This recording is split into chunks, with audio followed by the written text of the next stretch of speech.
non-magical D&D 5e game. 20, 30. 16. That's a 23.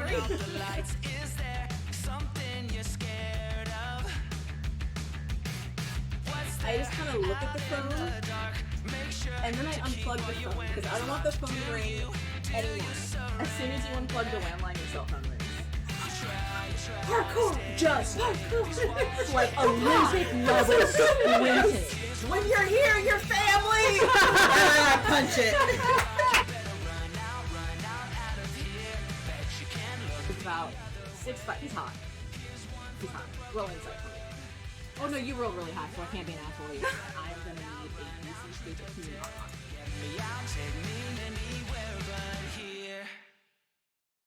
I'm Abadonne Kilbride, the fourth. I am the DM and sometimes play Seraphine's sister Dinah. When I'm not here, you can catch me actually on my other channel, Exquisite Corpse Presents, and we will be playing their sister campaign, Saber for California Sister Cities, in about 6 hours. So you have time to get a snack and go do that before you come hang out with a different set of friends in this universe. You know who is here with me? My sister, who is not always Seraphine St. Marie. Who are you?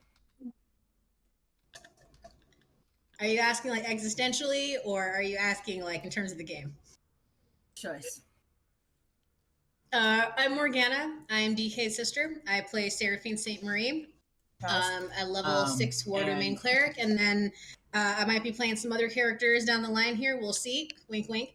And I don't know who needs to hear this, but Don't Look Up absolutely deserves an Oscar. You know who else deserves an Oscar? My friend Jordan. Hi, everybody. I am A. Jordan Lambert.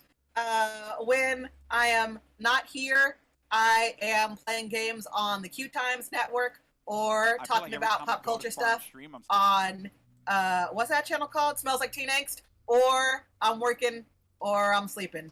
When I'm here, though, I am Aubergine Dreams, a 6th level bard, 1st level wizard, dual class situation who doesn't know when to shut her damn mouth. You know who sometimes knows when to shut their damn mouth? Not really. That's why I prefaced it by saying sometimes. I know who I'm talking about. Anyway, go ahead. Hello. My name is Mazz, and this is my face. I play our currently level 6 wizard, Isaac Circabor Dello Russo. I am our hacker wizard. His pronouns are he, him. My pronouns are they, them, and you can find me on everything as Mazzface, except for Twitter, which is at real Mazzface, I think, because some schmuck took Mazzface, so I can't use it. For DK, let's what are we doing today? Just so y'all know, I forget how to do an intro every single show. Every time it's my turn to talk, I forget what I'm supposed to say. My pronouns are whatever's clever. Just be polite. One of them's right at some point. It's like throwing darts at a map. You'll get there. What are we doing today? So, last time that we played, we finished things up in the Sequoia National Forest, the party finally having gotten all of the legendary items necessary to create the drug Big Bang and to hopefully satisfy Plague Dr. Neuron, who had told them that they were going on a little grocery shopping trip. Before they left the forest, their new friends in the Blight Brigade offered to remove any potential debt they may come to owe Neuron by producing the drug and synthesizing it there in their laboratory and bringing it to the party in 1 week's time. The party agreed to simply take Neuron his ingredients for Kykeon, which is an ancient Greek psychedelic. So they returned to Bella Muerte with a couple of extra passengers. Prithee and Hither Bishop, the long-lost sisters of childhood actress Bunny Bishop, were in tow and being transitioned into returning home to Kansas and to their sister in a few weeks' time. Once they returned to the city, the group paid Neuron a visit. It didn't go the way he expected it to. The terrible bouncer of his establishment, Half-Life Society, made a pass at Seraphine, and Dinah, being absolutely unhinged, attacked the man and all but dragged him into the building for his boss to explain his behavior. After that, it was a fairly short conversation in which Dinah threatened to entirely cut off his supply line and also did both physical and neurological damage to the aforementioned bouncer before leaving. With that taken care of and their debt, as far as they know, secured, Dinah collected an item that had been missing from Seraphine's home from their sometimes ally, Roman Gamble, and replaced it without alerting her sister to its presence, and accompanied the party to go back and see the morticians, the people who dragged them into this whole terrible mess in the first place. When they got there, there was some kind of rehearsal in progress. It appears that Team Hacker Desta Strangeways is a Renaissance woman of sorts and has more than one talent, as she was dancing 4 stories up and led everybody who was part of the chorus line with her in a death drop down all 4 stories before landing safely on the bottom floor. We left off shortly after that, and we are actually going to pick up about 15 minutes later. The dancers have dispersed. The few who did not quite make the jump, who have rolled ankles and worse in some cases, who are being given no sympathy from Desta, by the way. They have time to kind of sort themselves out. Desta has time to kind of towel down and get herself a water. And by the time the dancers kind of disperse to go rehearse amongst themselves, it is the 3 of you, Dinah, Seraphine's loyal best friend, Abernathy Bloom Jr., who has been with the party pretty much every minute for the last week or so, and of course the morticians. As you are seated around the table, Byron Thrice III, the now disgraced son of the Geiger of the entirety of the conglomerate, and also the Bureau, the establishment that you're fighting against, sits down. And he sort of stretches out and surveys the lot of you and says, "So, we were a little surprised to find out that you were leaving in the first place, but I'm glad to see that you're back in one piece. What happened?" We got sent on a grocery store run.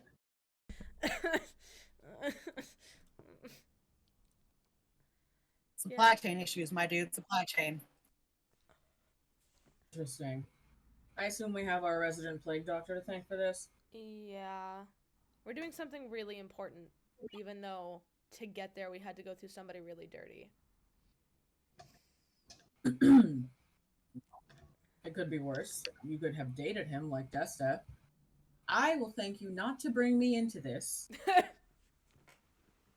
I was over here minding my business after, choreographing an entire distraction for you, but that's fine, Byron. Sure.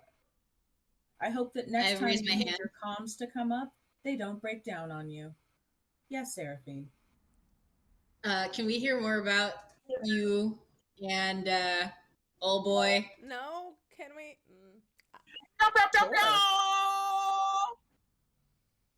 Sure. I feel like there's some tea here that needs to be spilled. Listen, he's a brilliant man. He really is. And he is wearing what he thinks a person's suit should be. He's really doing his best impersonation of a human being. He's just... It's almost like he's a wax figurine. There's just something that's not quite there, not quite human. I don't know what it is. We both grew up in Boy Division, and he was halfway normal at one point. And then Gash's mom took him in off the street and gave him a trade and gave him a skill. And he developed an ego the size of the sun and approximately the same weight. After that, there was really no reasoning with him. I would feel worse about it, but I'd already started dating Malcolm by then. And also, he looks just terrible now. Aubergine looks at Desta and says, "You were a younger, simpler bitch back then. And whomst among us has not been a younger, simpler bitch? It's nice to know that I'll always be someone's Everest, you know? Byron looks back at the two, like the women, and then looks at CB. So, what happened after that? We had to look. We all know that there are people that the Bureau has that are important to many of you, and there's somebody in there obviously that's very important to Aubergine. We all know that. So one of the reasons that we did this was because Neuron said he could make a drug that could help Aubergine's friend, like, heal from whatever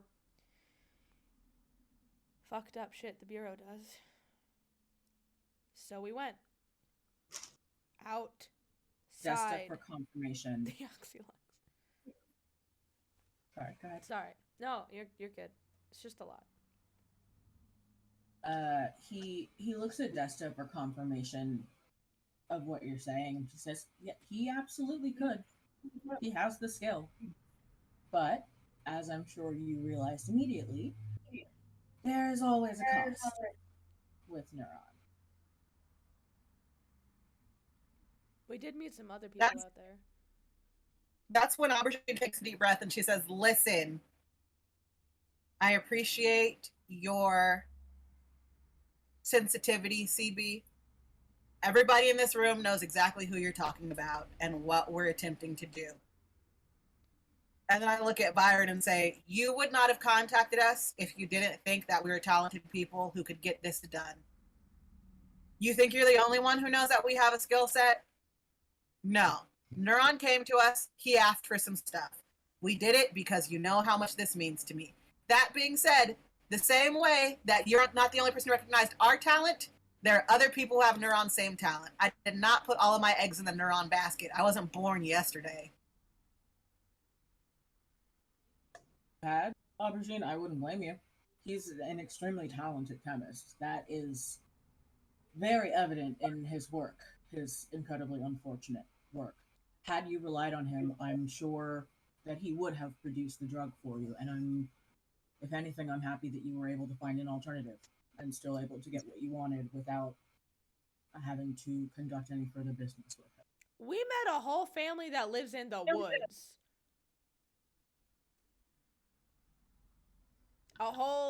There was a lot of people. There was like St. Marie style large family. It's a lot of. We traveled by tree. Mm-hmm. All of the words that you're saying, and this is becoming remarkably similar to having a conversation with Gas at 2:00 in the morning. So I'm just gonna accept what you're saying. Very cool. A family that lives in the trees and can travel in them. That is, I suppose, not outside the realm of possibility. Was it uncomfortable to travel by tree? Nope. Not as uncomfortable as getting bit by a wolf. Oh yeah, that happened too. Do you recall being shown photos of several wolves? They were kind of blurry. It was like looking at pictures of Bigfoot. Listen, I've never seen real animals before. I forgot that they were once a thing. Listen, are you saying that these wolves aren't real because they're blurry? Oh, I'm saying... Also, talk about Bigfoot. I think we can call Bunny Bishop for you. Okay. Yeah, did Gash tell you Gash, I'm gonna need you to translate because I'm doing my best here. I really am, but it's like you've infected everyone. So help me help you. And Gash, kind of smiles and shrugs his shoulders. Listen, I can't help that I'm a trendsetter, Master Major. Some of us just have it like that.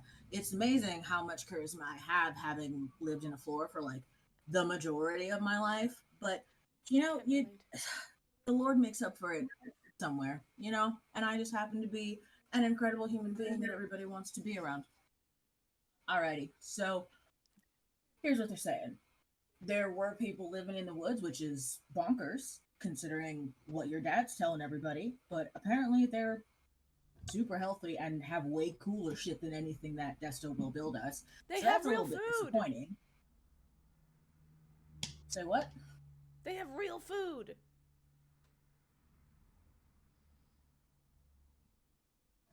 Okay.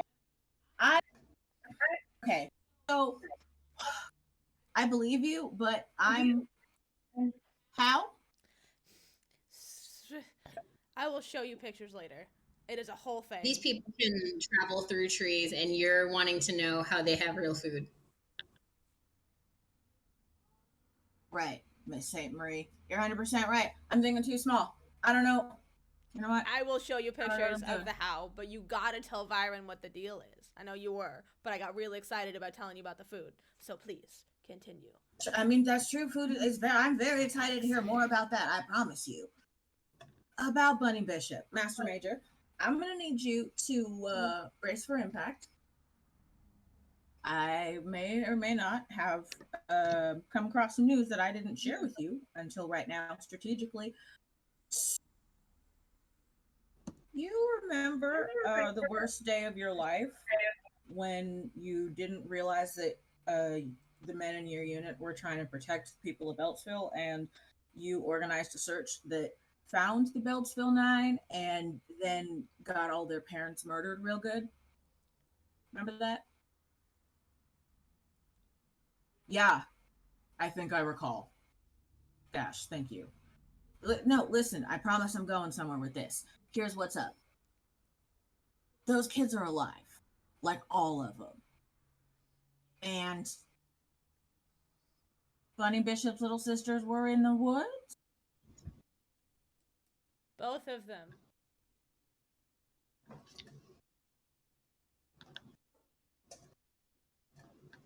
How do you know that? Why were they in the woods? Where are they now? Gash knows that because we told them they're on their way home now because we brought them back out of the woods. It's been a weird couple of days, my dude. My brain hurts. Right. All the time. All right. You can see, looking at him just face on, he has gone very, very pale. And has kind of shrunken in on himself, like a little bit like he's gone concave from the impact of the news.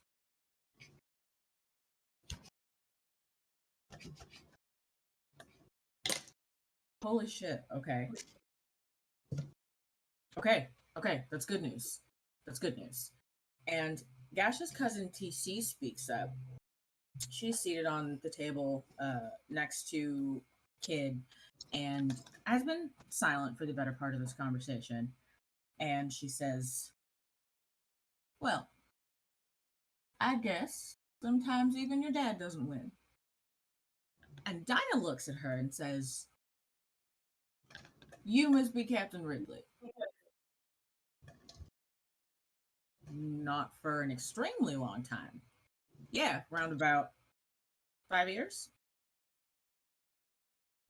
They remember you in Beltsville, just so you know. They remember that you pretty much just kind of walked off the job. And everybody thinks that's pretty radical, just from them to you. I could have done more, and I should have. We're all to blame for what happened in Beltsville. But damn. Byron Thrice Owl be goddamn. They're all alive. Good day. This is a good day. Good day. Up again and says, well, about that. Well, it's still a good day. I need to make a stop when you go to get the Black Mariah. It's relevant to the Beltsville Nine. Listen, one of them got a little bit too close to the border and got picked up. And she's been there for about 3 months, and they haven't been able to get her out. I just found out about an hour and a half ago. They've done some to her.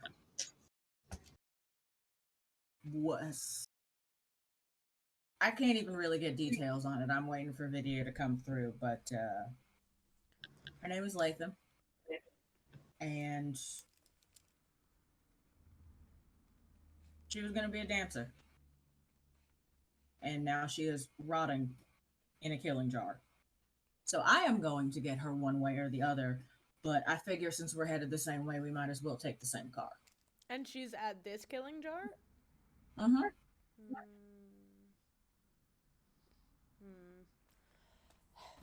CB sometimes is still tackling with the fact that there are more than one. Would CB know that? Actually, would CB know that there are multiple, like, areas around the country? No. He just knows about Bellows. No, you would know about the other regions. You'd know about the other Bureau regions. I don't know that you would know about Beltsville.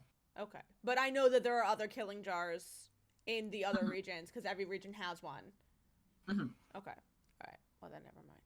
Aubergine looks at TC and says, listen, I know that I am going to get the Black Mariah out of this killing jar. I was operating under the assumption that there's enough of us to get as many fucking people out of there as possible. It's not like I'm going to leave them to rot just to get my best friend. Latham, Bobby, Johnny, Ricky, and Mike, I don't care who else is in there. As many fucking people as we can take with us. I second that. All right. Well, I just fucking hate those guys. They stole my best friend. Period. They stole my best friend. Yeah, kid, they're awful people. I haven't been home in a long time. Dinah looks at you, Seraphine, and says, by the way, quit being a jackass and come home. Doesn't have to be forever. Can't. Sure you can. Once we get this done, I'll come home. But I gotta make sure that everybody's safe when I do come home. You'll be safe. You might not be safe if you wait much longer to come home and wait much longer to tell mom you're alive. Uh-oh. Just a pro tip is your sister. Well, I've already been dead for like a decade. The worst I can be dead is like another couple weeks. Well, if we're agreed that we're going to go and we're going to get as many people as we can, you should know what you're getting into. And I don't think Byron has brought it up yet, have you? No. Okay. So we call them killing jars. What they really are is private prisons. They're owned and operated by the Bureau, and they are designed from the lowest level to the highest by my father personally. Why does that not surprise me? It absolutely should not. For a man who hates the arts, my father is incredibly dramatic. Every killing jar operates on more or less the same principle. Have any of you, and I know, CB, you might not have a reference for this yet, but you will. I'm sure that Indagatrix has a copy somewhere. Have any of you older folks read Dante's Inferno?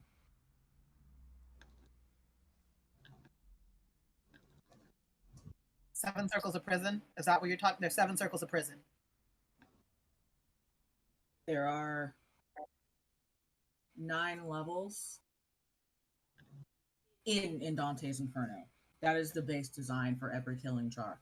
Ours is below ground, but the one that was constructed in Beltsville several years ago is above ground, as a warning. It is the tallest building on our continent now. Our facility goes 190 floors underground. Shit. The top level is a reception area. It also functions as our central processing.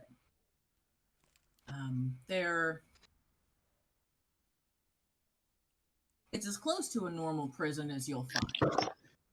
They call it limbo, which in Dante's Inferno is where the guiltless damned go. That's the easy part. You can just walk right in the door. Now, each level is broken down into several floors, usually 15 or 20, depending on the size of the facility. The first level is lust, which is where the self-indulgent go, those who are carried away by passion, which is to say that it's where they put most of the artists that they find. As I said, my father is very dramatic and he loves a metaphor. So for that level, he's opted to give them the limelight that they sought in their life before the killing jar every day on a regular schedule at a lumens level bright enough to blind if one is not careful. Everything that is done in this prison, what you have to understand, even with this first level, is done to degrade and humiliate the person who's been imprisoned there. And that is honestly the nicest floor that they have. Occasionally, dreadnoughts will go there to cut their teeth and prove what they would do to anti-nationalists that they would find. But for the most part, it's the psychological breakdown that happens on lust. After that, my father started getting creative. The second level is gluttony, which is where those who have subjected their reason to voracious appetite go. Typically, it's those who continue to break the rules. It's typically those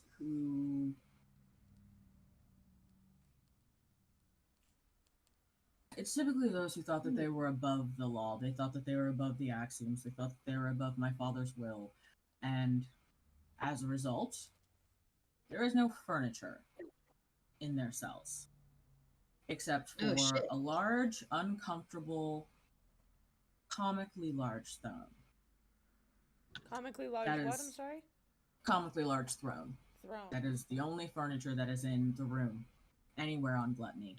And each person who fancied themselves above the highest authority in the land, some kind of sovereign in their own right, is fitted with a crown that conducts electricity at irregular intervals. I'm told that it prevents the brain from completing a train of thought. It just short circuits over and over and over again. The next level is greed. That's selfish appetites, hoarding, squandering, and in our case, those who dodge the draft. It's where the Beltsville Nine would have been bound when they were originally taken in. They have an interesting job. They work in a mint, a money factory circuit board. The national mint is in Beltsville at the new facility, but we do have a small one here, and their job is to print the money for the people who are outside of their walls living their lives. They themselves, when arrested, are forced to liquidate all of their assets and hand them over to the Bureau, and by rights to my father. So they produce wealth, but are never again able to produce it. Or keep the factory it. Or keep it. The factory is not great as far as conditions go. The mint is always running. It is always running. 12 o'clock shifts, 6 o'clock shifts, midnight shifts, 6 a.m. shifts. The interesting thing about that level is that typically whoever does run the mint is a reasonable person who can be persuaded, not typically with money, but with other things of value, to look the other way and allow you to proceed. This is potentially the most important floor, because if you cannot convince the guard on the greed level to deal with you, he will alert them to your presence. He has no loyalty to anything, but whoever is paying the most, whoever is making it the most worth their while.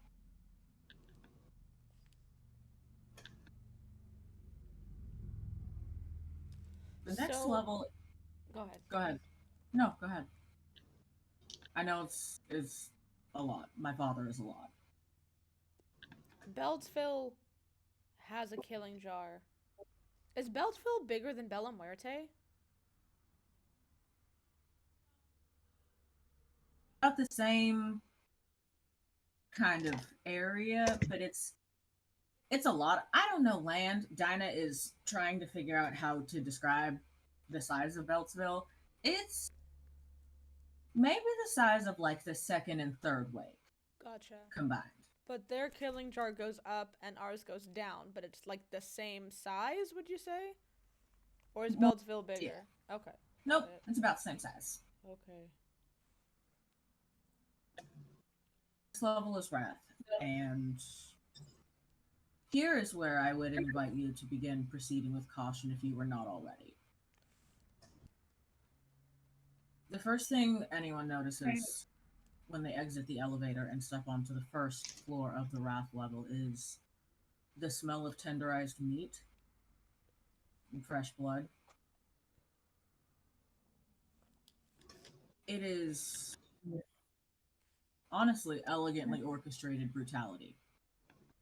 It's where those who favor violence and favor brutality are sent to hone their skills and test them out on their fellow inmates. It's a fighting pit. There's really no simpler or clearer way to put it. Once a day, the cells are opened, and all the inmates that remain on the floor are forced to fight in a battle royale of sorts. What's Battle Royale? It's like Fight Club. Oh, you don't. So we get don't that talk either. about it. What's it? It's like a free for all. It's every man for himself against every man. To the death? Not necessarily, although accidents do happen. Jesus Christ, you're dead. Jesus Christ, you're dead. Yeah. Yeah. Okay.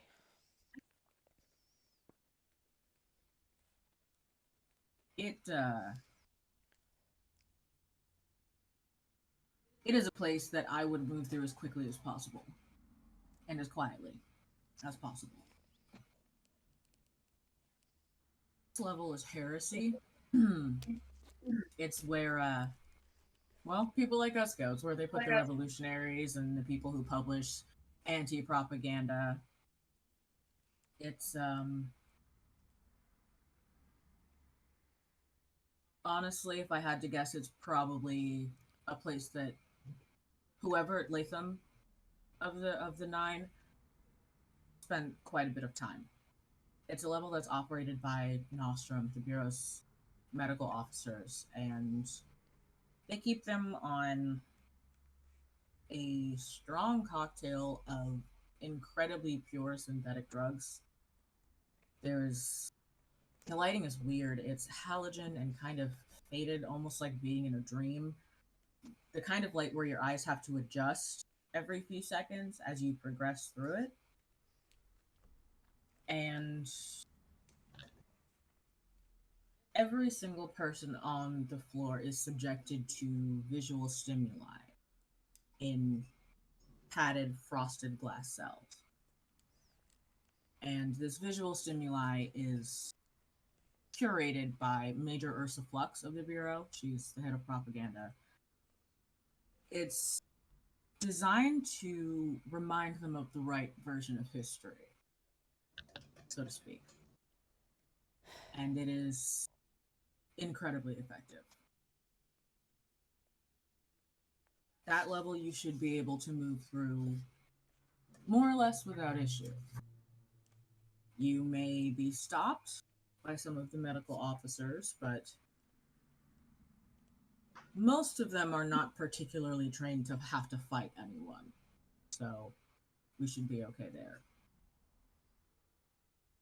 The next level is the one that, frankly, we should all be worried about. The next level is violence. Oh boy. It's worse than Violence Wrath? is- Because Wrath. Rat sounded Oh, it's bad. worse. It's worse. It's where the winners from level 4 and level 7 go. Those who prove to be exemplary in their brutality. The first and most important thing is that there are no cells on level 9. At all. There are no walls.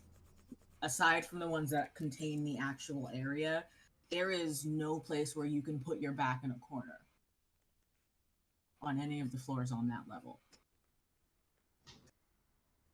It is a hunting ground.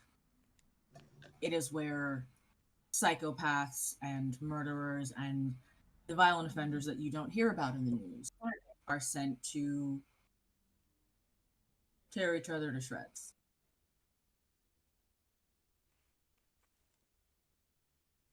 Run through this level. We will run through this level. The final level is fraud, and I would imagine at the very, very bottom is where the Black Mariah is. Because that's where they put the people that they haven't quite managed to crawl inside of yet. Those who are resistant to psychological, physical torture, those who are resistant to reprogramming, those who maintain a very strong sense of ego and of self throughout being tested on all of the other levels.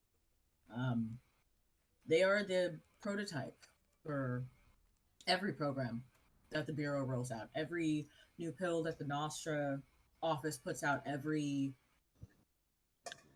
cocktail that you can possibly imagine is tested on them first, just to see what it does. And there are other things too. I've never seen them implemented, only because we only ever had the Black Mariah in our facility while we were working there. It's like they've condensed what happens on violence into a single cell, as far as I know. And Dinah pipes up and she says, they put you in a glass box and they give you 10-second head start to get comfortable. And then they let 9 or 10 or 11 or however much cannon fodder they have at the time into your cell and lock the door behind them. And then they take notes on what happens. And do you know this how? I had the good fortune to be their guest last year. Oh, shit.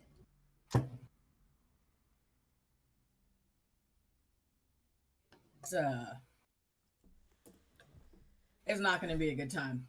But if Byron's right and Mariah's on 9, it would explain why she's still her. They kept us fed, comfortable, made sure we had water, made sure we were exercised. Aside from being guinea pigs, we probably had the easiest time of anybody there.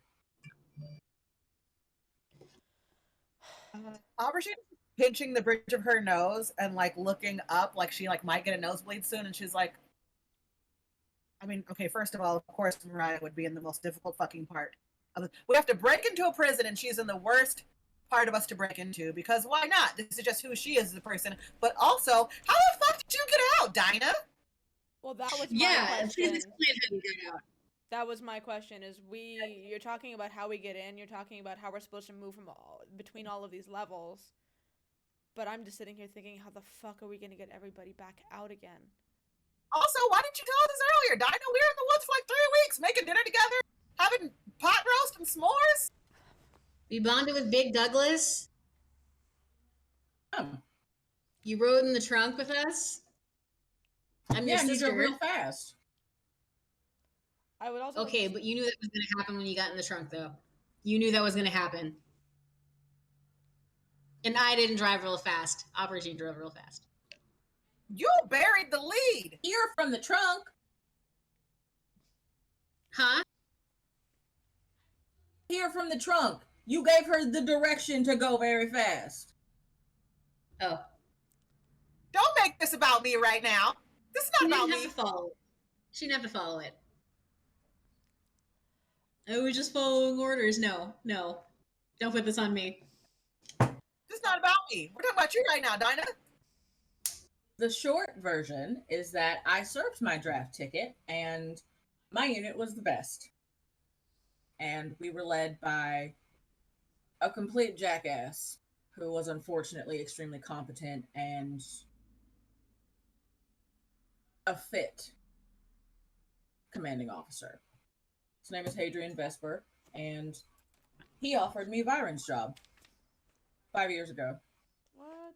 I turned him down because raising Beltsville was never on the menu.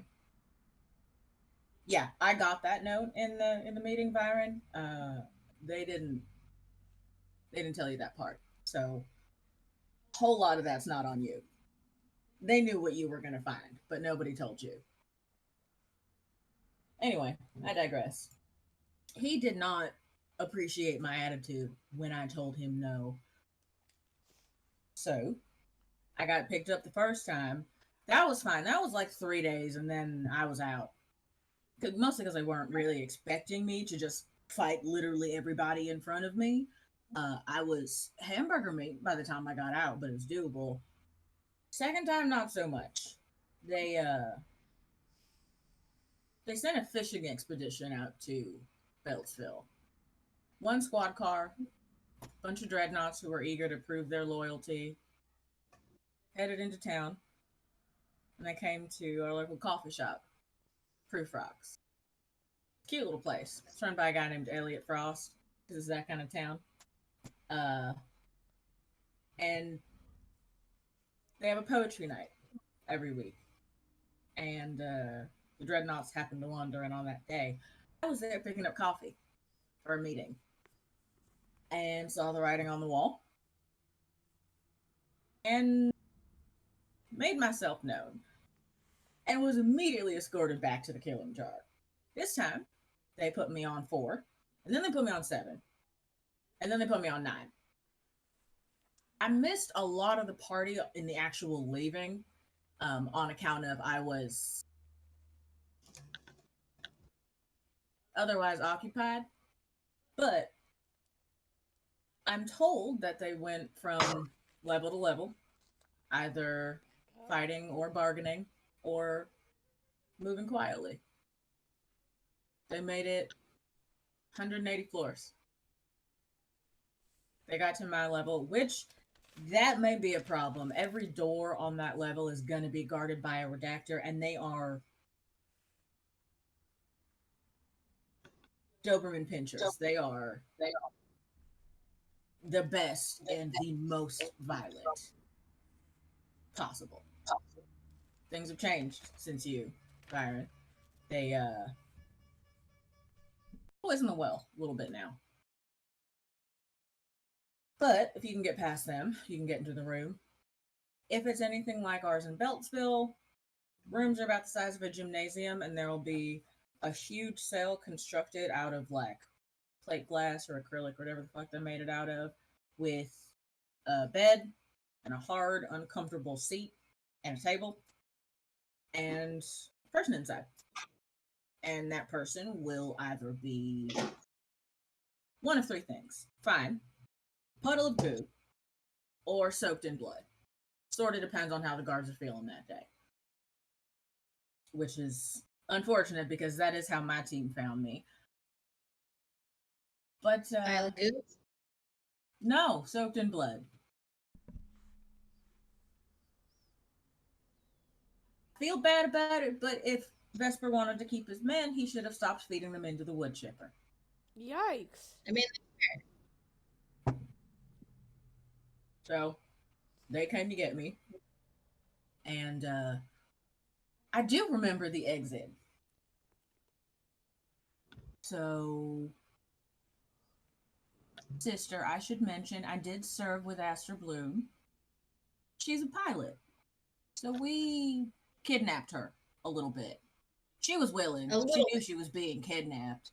But she did say, please stop, don't take me with you, before getting into the transport vehicle. We one of our new kids, right, basically exploded a man. It was incredibly cool, and then she set off fireworks. That was incredible.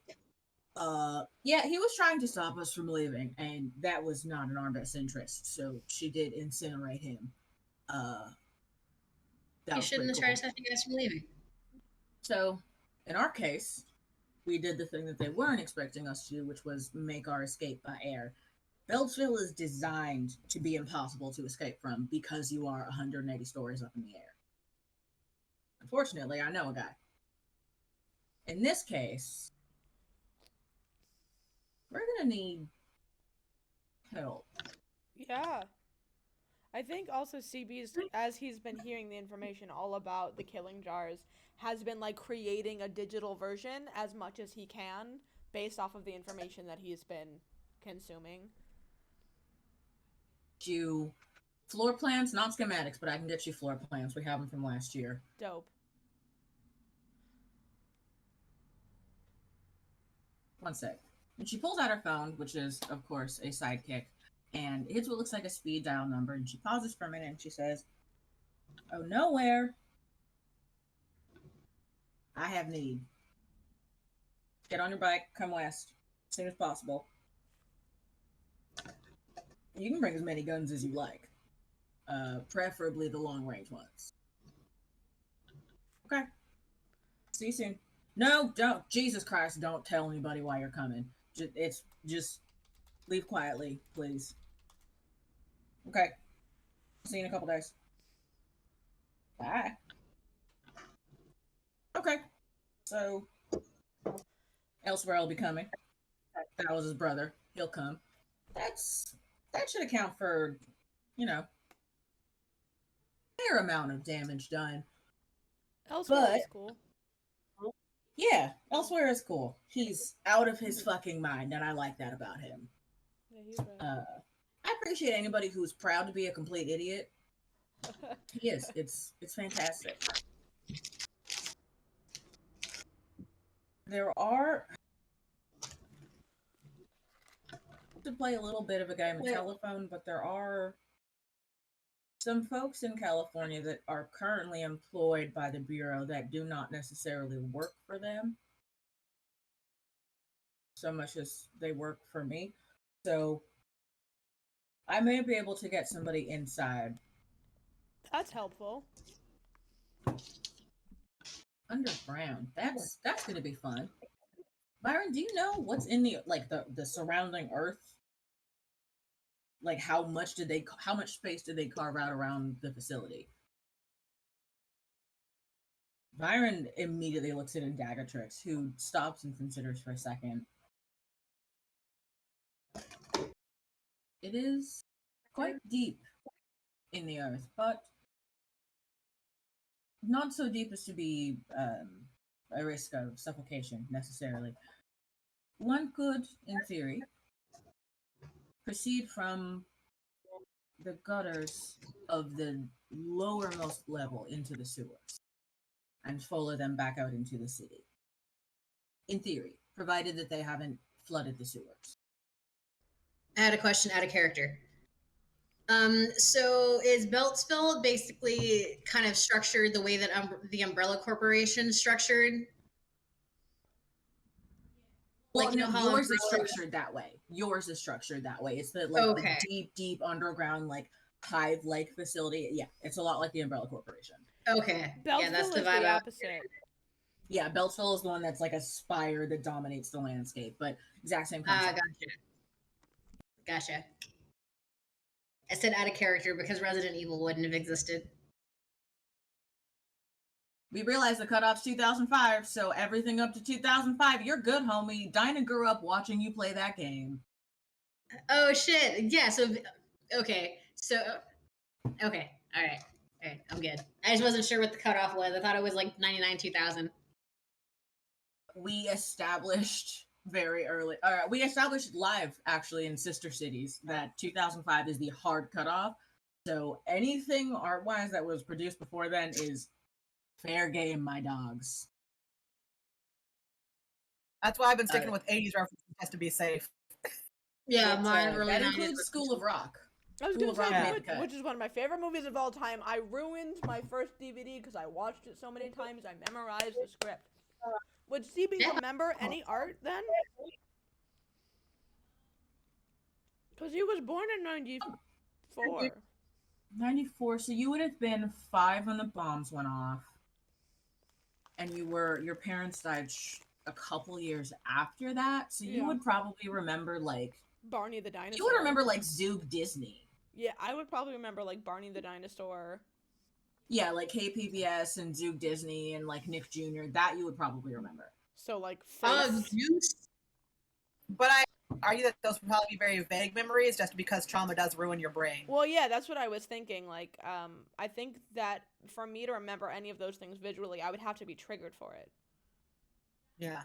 For a lot of those things, you have the image, but not the word that's associated with it. Yeah. So I think a lot of things you don't know that you know because you don't have the full set. You don't have even the thing. me as Mazz, like, I don't remember a lot of memories from when I was 6 or 7, so...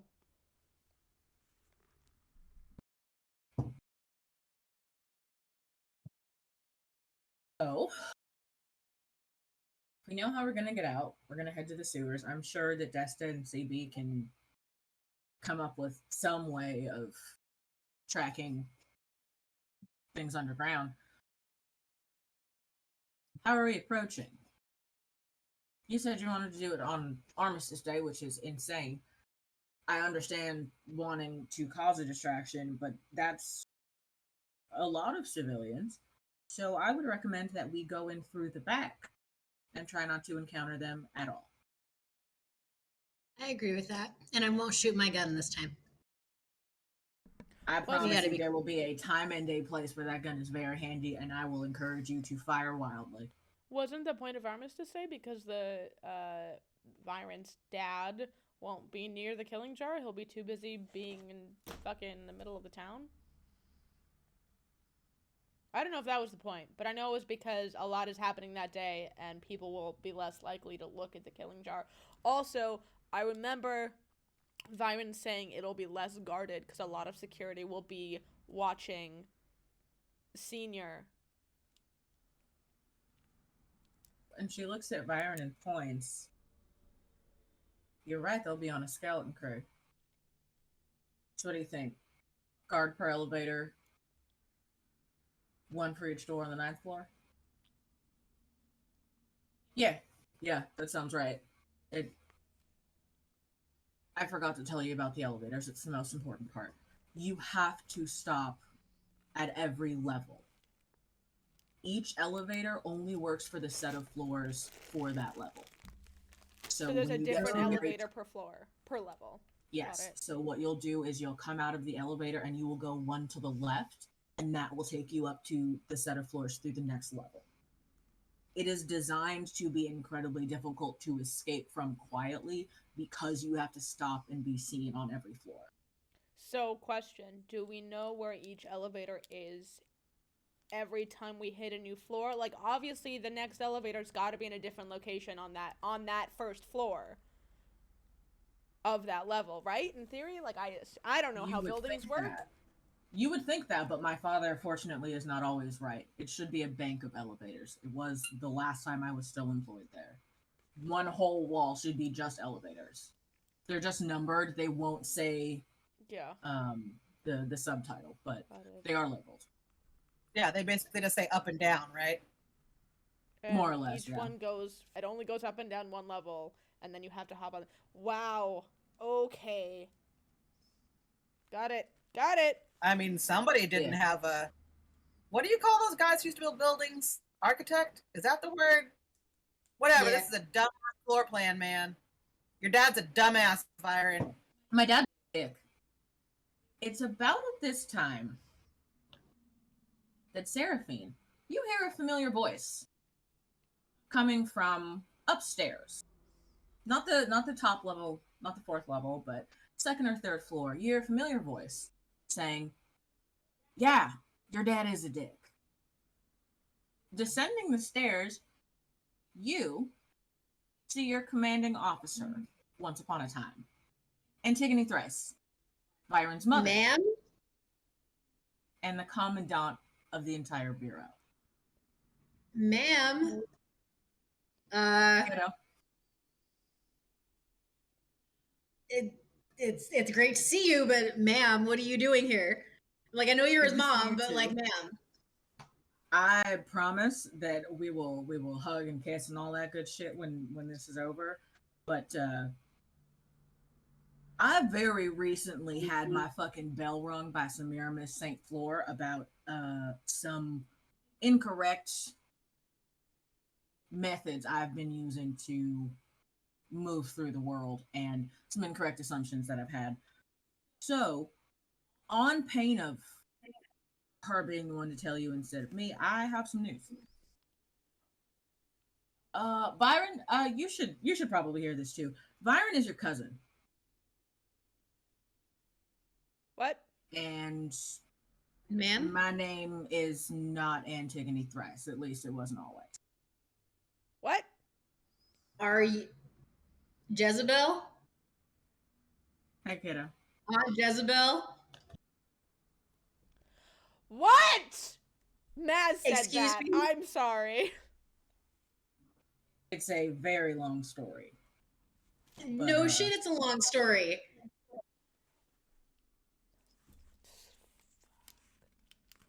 Here's the thing. It sounds ridiculous to say. I was scouted by a think tank in my second year of college, and the think tank was a government organization. I was recruited by the CIA and worked for them for a short time before moving to England and working for MI6, which is where I was assigned to Byron's father.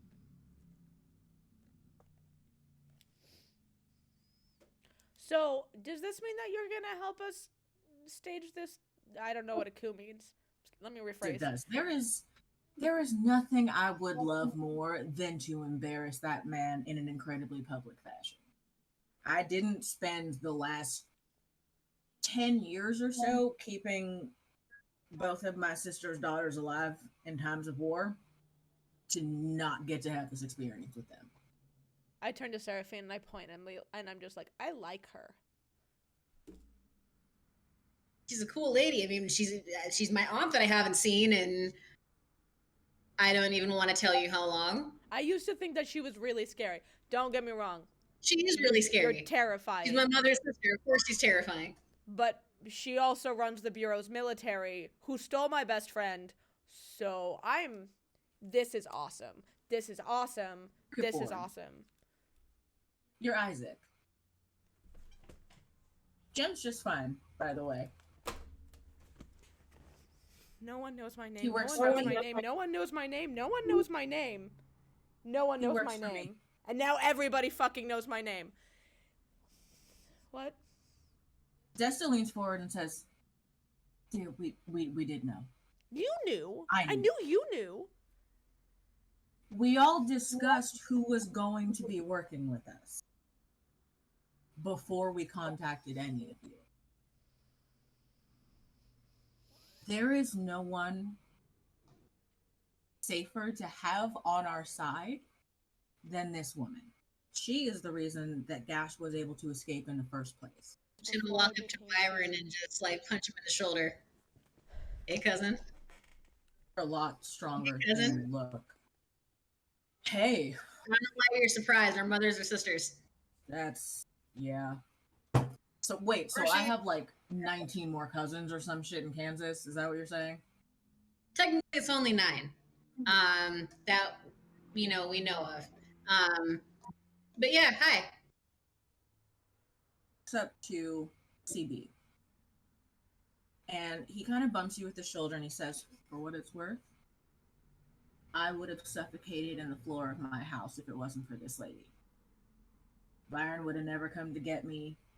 Mal would have never come to get me. Nobody would have known where I was if my mom didn't trust her first. No, she And seems. she sent him to come get us. She seems awesome. All I'm saying is if your friend told her who you are, she's probably kept you safe more than you realize." It just means that I didn't work hard enough to protect myself. I never work hard enough.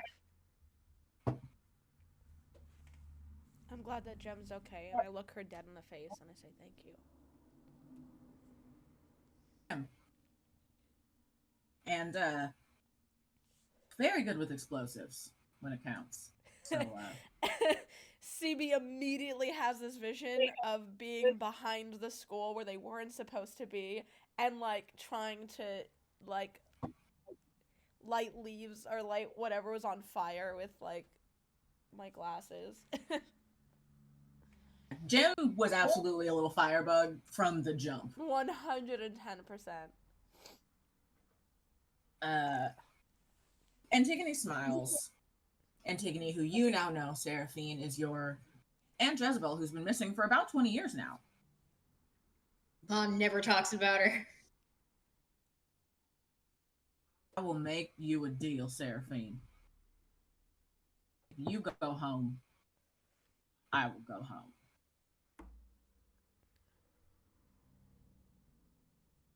Because let's be real, both of us are getting our asses beat, but I guarantee mine will be worse. If only just to see someone get their ass beat worse than me, then fine. Fair enough. When this is all because I'm gonna get it when I go home. When this is all After over, she stops crying, your I'm gonna mom. get it. Oh yeah, she's absolutely gonna get the belt. I'm the older sister, and I'm concerned for. I'm like in a fairly high position. I'm in fairly high standing. I'm afraid of your mother catching me with that belt. She's pretty good with the belt. She's quick. Good to know Apollonia hasn't fucking changed at all. But Aubergine watches this exchange and then looks at Dinah and says, "What is with people in your family just going missing? Is this like a family trait?" It's just these two. Well, technically, our dad went missing. No, listen, he went to get cigarettes and a new wife and a new family. That's not missing. That's we're better off. I digress. He went missing, and he's been the hide-and-seek champion of the St. Marie's for the last 20-something plus years. Lasted my whole life. Dinah reaches out to fist bump you, Seraphine. And looks back at your aunt and says, "So, if I were to ask if you were familiar with Atalanta Bloom, would that name mean anything to you, sir?"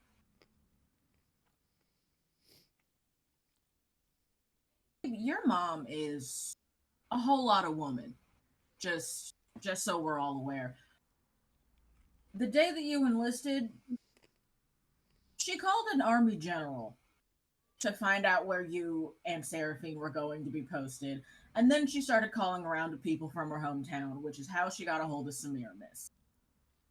Which is how I got assigned to the two of you idiots.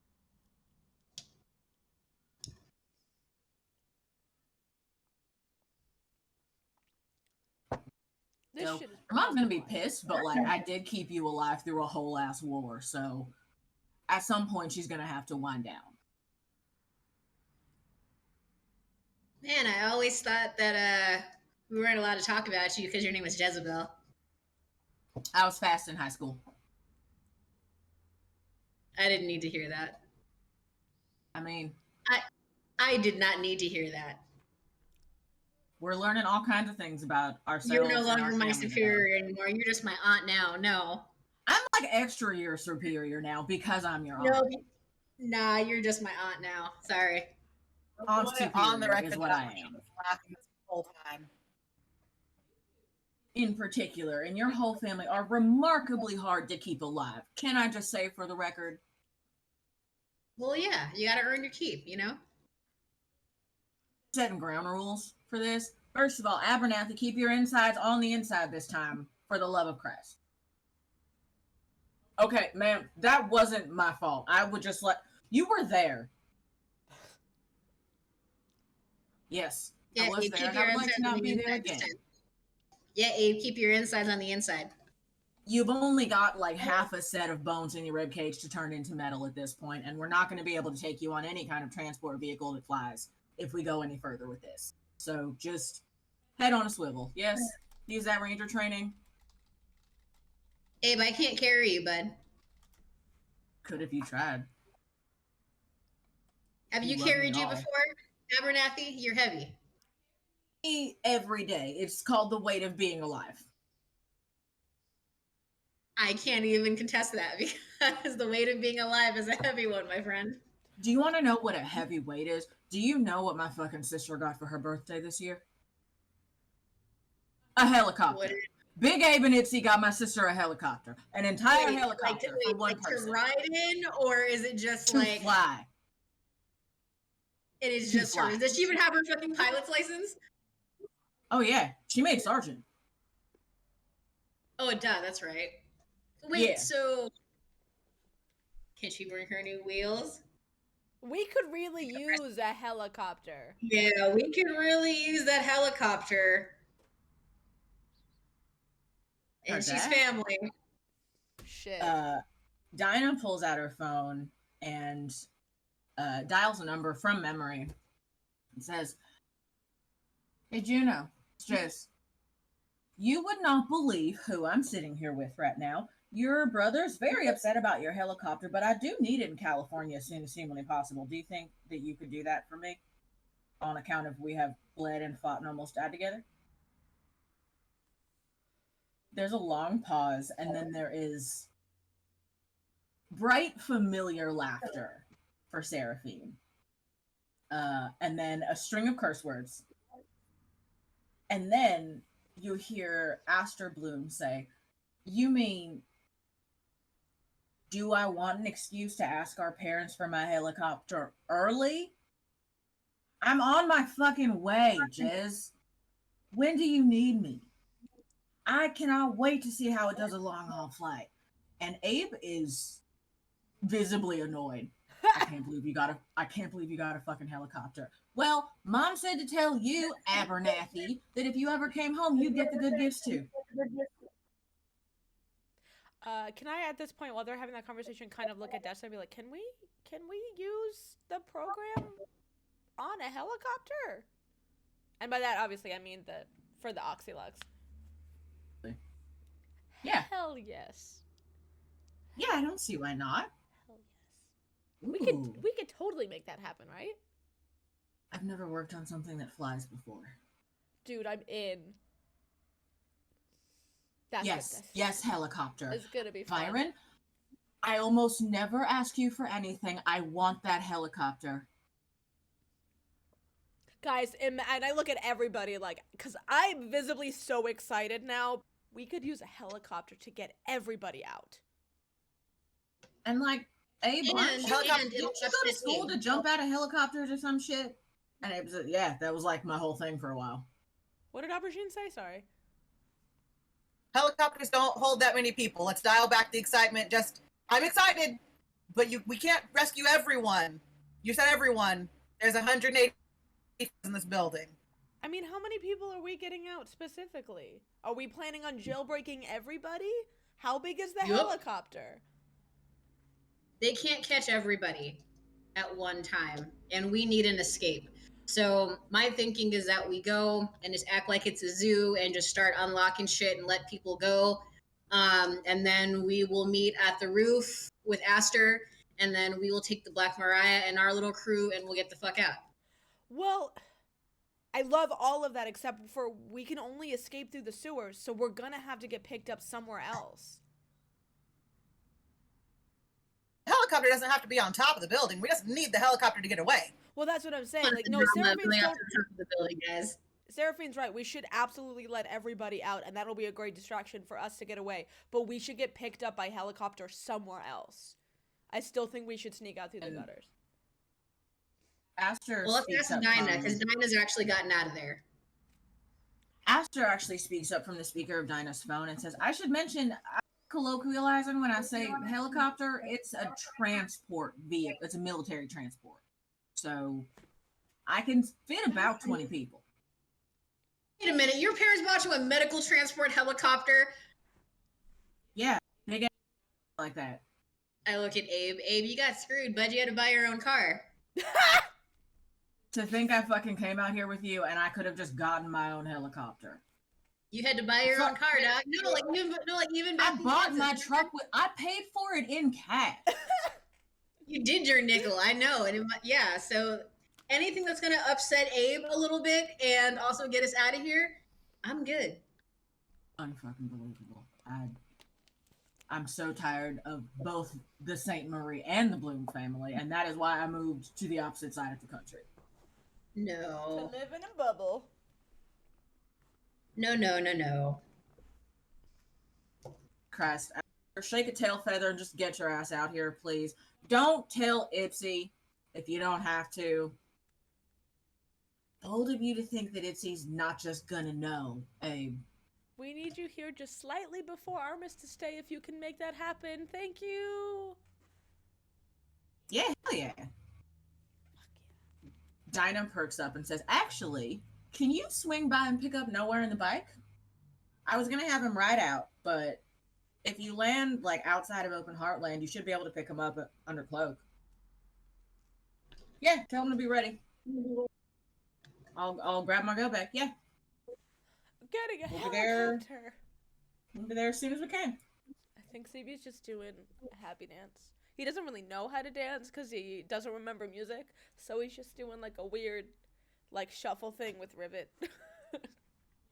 So he looks at you, CB, and says, "Stupid question. What's a helicopter?" Oh man, that's right. I forget that Gash is like a little bit younger than me. It is like a truck that has a closed bed, where it's like a big van, you know, like one of those creepy, like, what's the word I'm looking for? Like those, yeah, like the medical transport vans that like have all the body parts on them, like that, but with a big propeller on the top that makes it fly. Like think ceiling fan, but bigger, and on top of a van. I had a toy one when I was a kid. Okay, yeah. I'm pretty sure I had a Hot Wheels like that. Okay, yeah, helicopter. Cool. Yeah. Cool. Yeah. Truck bird.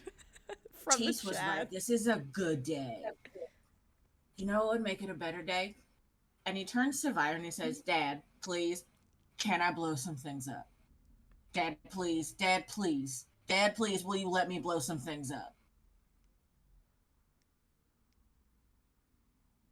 You haven't gotten mortally wounded in a while, so sure. I fist bump Gash so hard. He fist bumps you back hard enough that like you do hear the bones crunch against each other. It's a good day. You are getting a helicopter. I don't fist bump him with the robot arm though. I don't. It's not a good idea. Thank you. On behalf of Gash, thank you. He turns and he looks at Vyra and he says, "Wait a minute. So like, you and Ingle say you got like every cousin, all of them? Is every person in Kansas your cousin? Is that what I'm to understand?" Pretty much. Cool. Does that make the Von Thrice Senior like your step uncle? Soon, hopefully. Yeah, it does make him dead soon. I don't know him. This lady I like. Seraphine. She's got sick dreadlocks. Yeah. I like her. I don't know him. I was thinking more Seraphine's step uncle. Doesn't matter. He's gonna be dead. Yeah, I don't know that guy. Yeah.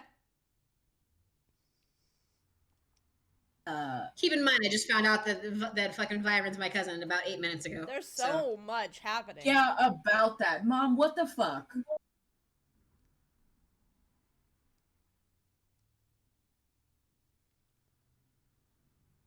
Oh, no. Listen, it's probably fine. You didn't die from not knowing, and now you do know, and you haven't died from that either. So, the important thing is that I was assigned to marry your stupid father and to have his children, apparently. It is a system of checks to keep things balanced. by being his right hand. I also have my hand in everything he's doing. Yeah, you run the whole military for the Bureau, don't you? I sure do. Yeah. Good. I say this not as a threat. I say this out of reality. Things could be a lot worse. Had Byron been allowed to run unchecked, there would be a much higher death toll in the original war, first of all. The idea of him running any part of the military terrifies me, ma'am. It helps that my best friend in the entire world and Seraphine's former XO refuses to help him do anything. And it's downright rude to him. And, I honestly appreciate it. I appreciate the solidarity. Let me be clear. My husband is a formidable opponent. He is a bad loser and a bad human being. I owe the birth of my 2 beautiful sons to him, sure. And that's the only reason he's still alive. That and the fact that my assignment hasn't ended. My assignment will not end until he's dead. Whether that's now or another 20 years from now. Knowing him, he's too fucking mean to die, so probably 30 just on the outside. What happens if he does die? Does that mean you take over everything? Or less. Holy shit.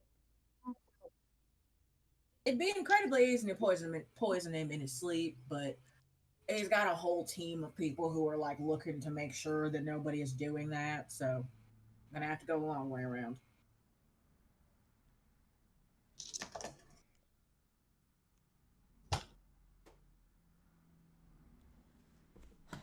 Fuck, we're gonna go fucking... We're gonna jailbreak the whole killing jar, you guys. With a helicopter! Dinah is definitely gonna outdo your whole shit. I've seen the tapes, but this sounds extremely cool. Just saying. Thanks. I'll pass along the note. Thank you, Aunt Jezebel. Thank you. All right. So we're gonna jailbreak a whole prison. We have a cousin and an aunt who's not dead. Gem Fane is fine. Gash learned what a helicopter is. Did I miss anything? This is turning into a day, you know? This is a whole thing that's happening. The commandant... You think it's a day to be a pop star, y'all? I was a pop star, and now I'm going to break an entire prison. About that, Aubergine. You can say no if you want to. But we're going to be throwing a party back home in a couple weeks. I haven't told them we're throwing a party yet, but it is ultimately the best option available to us. Do you want to play? Oh, I love a good secret party. Okay. Yeah, I'm in. Okay. I know Bunny has your number, but I'll make sure I get it too, and I'll when my brother prints the flyer and everything. By the way, since everything's on the table, Seraphine, Connie does forge art for a living, and he is very good at it. I would expect nothing less of him. Extremely cool. He's an extremely cool human being. Beltsville Miss sounds him. so much cooler than here. Beltsville kicks ass. So everything that you're not allowed to do here, everybody does in Beltsville. Everybody's got just the best names, and there's a candy shop there, and there's a music school. There's even a bank. They have their own lake. The houses where all my friends live are they're huge. They're these. They designed them brick by brick. They just bought a big old plot of land and built the whole city there, and it's crazy. The whole city is just like this weird little pocket dimension. I mean, our hometown's right on the other side of it, but once you enter Beltsville, it's like I'm trying to think of a reference that you would know, CB. I'm trying to think of a reference that Candy would know. You're about the same age. I'm sorry, who's Candy? Somebody my age? What? Yeah, you remember the person who hacked us to shit? She's one of my best friends. Her name's Candy. You two should meet. Okay, Seraphine, can we go to there? Can we go to there? Can we? Yeah. Cool. Yeah, cool. Byron, since we're cousins now, I'm gonna level with you. It's gonna be a rough start, but I don't think anybody there blames you specifically, so you should come. God knows Gash can't travel alone, so I guess one way or the other, I will also be going to Kansas when this is all over. Provided we don't all die in a hail of bullets. Yeah, as a matter of fact, Aubergine, I think Beltsville might be a good place for your friend to recuperate. Just in case. Just in case things get hot here. Yeah, I think that's a good plan. I think we all kind of we're gonna need to hide out after this. And you know what? Yeah. We don't need to go through the sewers.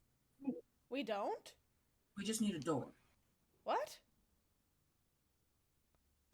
We just need to get down to the bottom level, get her out, and then I just need to find a door. Real sturdy door, brand new door, ideally something electronic. I can get us out.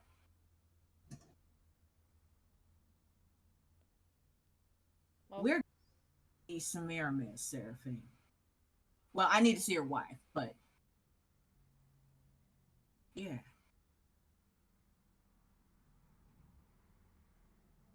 Huh. It's gonna be a lot easier than I thought it was gonna be. shit, I'm so excited. I'm so excited. I'm so excited. I'm so scared. So for the front of the transport, we prioritize Mariah and Latham. And then anybody else that we can fit in with us who can keep up. Down. So, Mariah, Latham. Are we missing very specific people?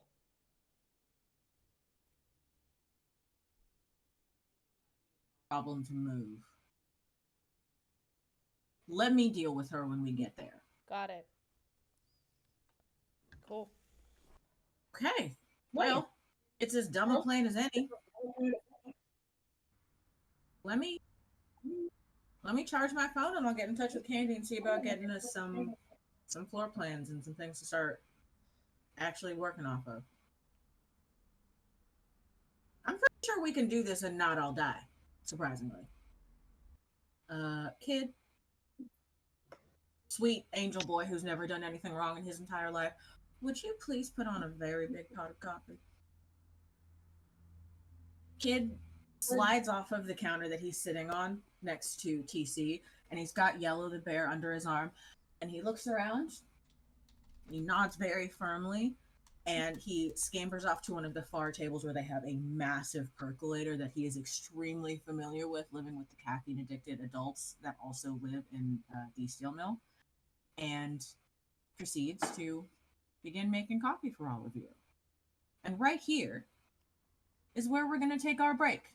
And then we will come back and we will see how the party prepares to go about their very, very special mission.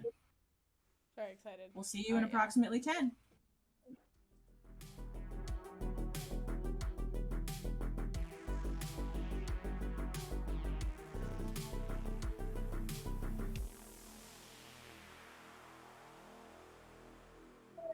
Hello! Oh, we're back? Hello! I do want to point out that a friend of the show and member of Sister Cities, Kristen, is with us, and having a great time. I have it on good authority. So thanks for coming. Kristen plays Candy, who was just mentioned. It's been a time of great revelation for the party. aside from the adventure that you just had in the Sequoia National Forest, this one meeting, the first meeting back that you've had with the Morticians since you returned to Bella Muerte, has been full of revelations. Seraphine and Dinah's long-lost Aunt Jezebel has, in fact, been there the whole time. Smeagol lied and has been watching over the St. Mary's sisters for much longer than they realized, and was waiting for them upon their return to finally reveal herself to them. Along with that, it was mentioned that CB's childhood friend, Corporal Jem Fane, is going to play some part in the events to come. It was at least implied. We know that. Does CB? CB's got a lot on his plate right now. That remains to be seen. Also, there's going to be a helicopter, and that's very exciting. It is. So now, having established your plan, having figured out how you were going to get in, and relying upon Dinah and her mystery plan to get you out, we are going to enter a period of downtime. We are going to enter the week before Armistice Day. First, we are going to fulfill Dinah's intention, and we're going to go and we're going to visit Seraphine's former commanding officer. And then after that, if there's anything else that anyone else would like to take care of before we proceed into your impossible task in the coming weeks, that is what we'll do. So let's say it's the next day. You've conferred with the Morticians.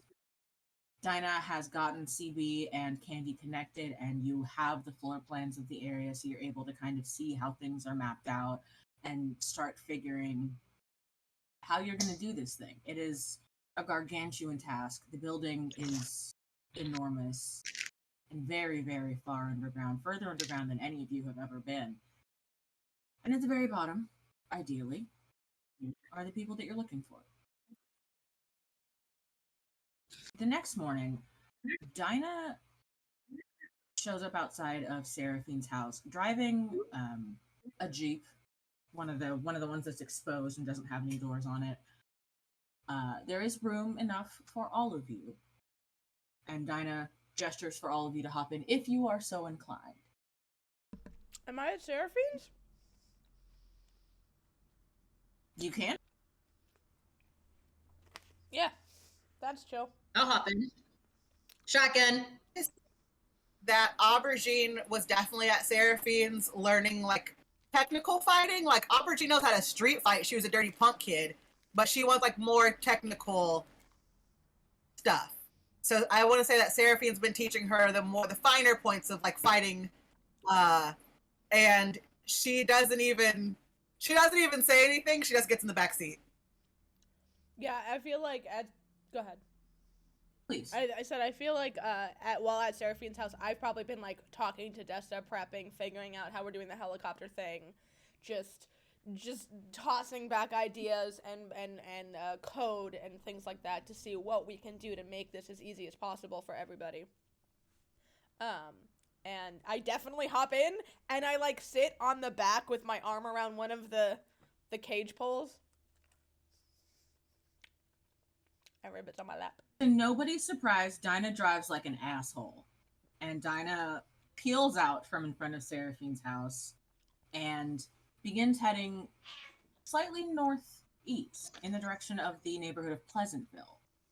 It's not a neighborhood where any of you have spent a lot of time. It's kind of the suburban area of Bella Muerte. It's in the second wake, and it is a very pleasant little place you can see as you begin to move into that area. It's a lot of cookie-cutter houses and soft pastels with neatly tended victory gardens of sand and ash.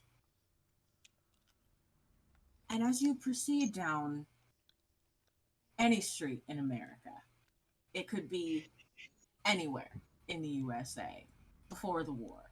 You proceed down just the most average, normal-looking suburban street humanly possible. You pull up in front of the address that Semiramis would have texted Seraphine and or Abe and or both, expecting them to be in the same place. And it is a two-story Victorian-inspired townhouse that is painted matte black. The number on the door is 27. Dinah pulls the car over to the curb, cuts the engine off, and says, "All right, as far as I can tell, this is the place." I'm sorry, real quick. Was this inside or outside? Is this in Dello Muerte? Yes. Okay. This is the second wait, so that inner ring between where you live and where most of the bureau facilities are. Got it. Shall we? We shall. Yeah. Dinah goes up to the front door and manages to knock one time before it opens. And in the jamb of the door, there's a woman who is wearing a heavy frock coat, a waistcoat with a pastel shirt underneath, and a thick wool skirt that drapes over her knees. She's seated in a wheelchair that has no arms that you can see and no wheels that you can see. It seems to hover just a little bit above the ground. All of her clothes are a soft rainbow-colored tweed. She's got long cotton candy pink hair that is braided in Heidi braids around her head at the moment, and an affable face. And she says, "Well, hello, you're right on time. You must be Seraphine and well, the whole lot, I suppose?" Mm-hmm. "I'm Dr. Oleander. Semiramis is my wife, and she's waiting for you just through here. You want to come with me?" Nice to meet you finally, ma'am. "It is an absolute honor to meet you, Seraphine. There are very few people that my wife speaks of more highly. Come along." And she turns her chair around, and you can now see that the back of her chair, the support that is holding her up, is shaped like a spinal column and appears to be glowing faintly. She takes you through what is a beautiful but understated home. There's nothing particularly personal about the living room that you head through. It's got very modern furniture, polished hardwood floors. There are no pictures on the walls. There's nothing really human about this space. And Dr. Oleander seems to completely disregard it. She reaches the end of the hall with you and waves her hand, and you can now see that she's wearing some kind of apparatus on the back of her hand that is, it's got a faint opalescent sheen to it, and it's sort of shaped like the bones of a human hand. And the door in front of her opens into her study. "Well, thank you for coming. Please make yourselves comfortable. Where is Semiramis? I'll be right back." And she zooms out of the room that you're in, down the hall, and is gone for a moment. And you're left standing in the study of this house. This is the first room that you've entered that is particularly personal. It's got a very lived-in feel. It's got a very academic feel. It's sort of like being in a library, Aubergine and Seraphine. It's that sense of warmth and dust and stillness. There are two huge bay windows that make up the two perpendicular walls. All kinds of light is coming through the room, and there looks like there's some kind of filter over the windows that causes the light to disperse as it enters the windows and hit the white tiled floor in a spray of rainbow. Everything in this room is soft and plush. It speaks of comfort. It speaks of luxury.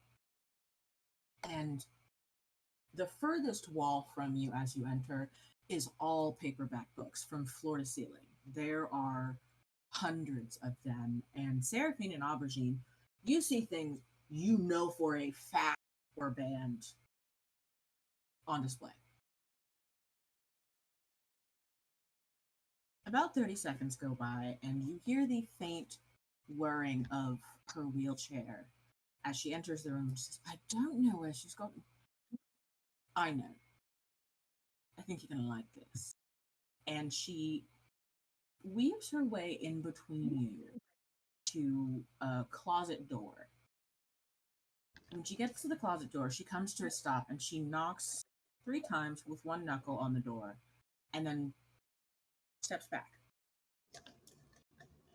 After about 15 more seconds, the door swings open. And Seraphine, you hear, well, it's about goddamn time you came to my home as a guest, kid. Ma'am, if you tell me that you're also my aunt, I'm going to be very upset. So is this like a personal visit or are you my aunt too? Because I've already found some shit out today and that's a lot. Listen, thank the Lord I'm not a Saint Marie by blood. All of you are insane. But I'm glad your aunt finally fucking told you what's up. Come hug me. What is happening? I don't see you for weeks and a hug is not the first thing that happens? I'm going to go hug my other parent, Semiramis. Semiramis gives you an enormous hug that is just the side of painful as always, and kind of steps back to get a good look at you and tugs on a hank of your hair before moving on to Abe. And for those of you who have not met Semiramis St. Fleur, she's a whole lot of woman. She is approximately 6'4", angular, narrow, kind of just this side of stern face. She's of clearly indigenous descent and is wearing the light powder blue uniform of a redactor, but it is open across the placket, and you can see that her throat and chest are covered in tattoos. And as she rolls up her sleeves, stepping back from Seraphine to reach for Abe, you can see that again, from the tips of her fingers as far up as you can see skin, is covered in tattoos.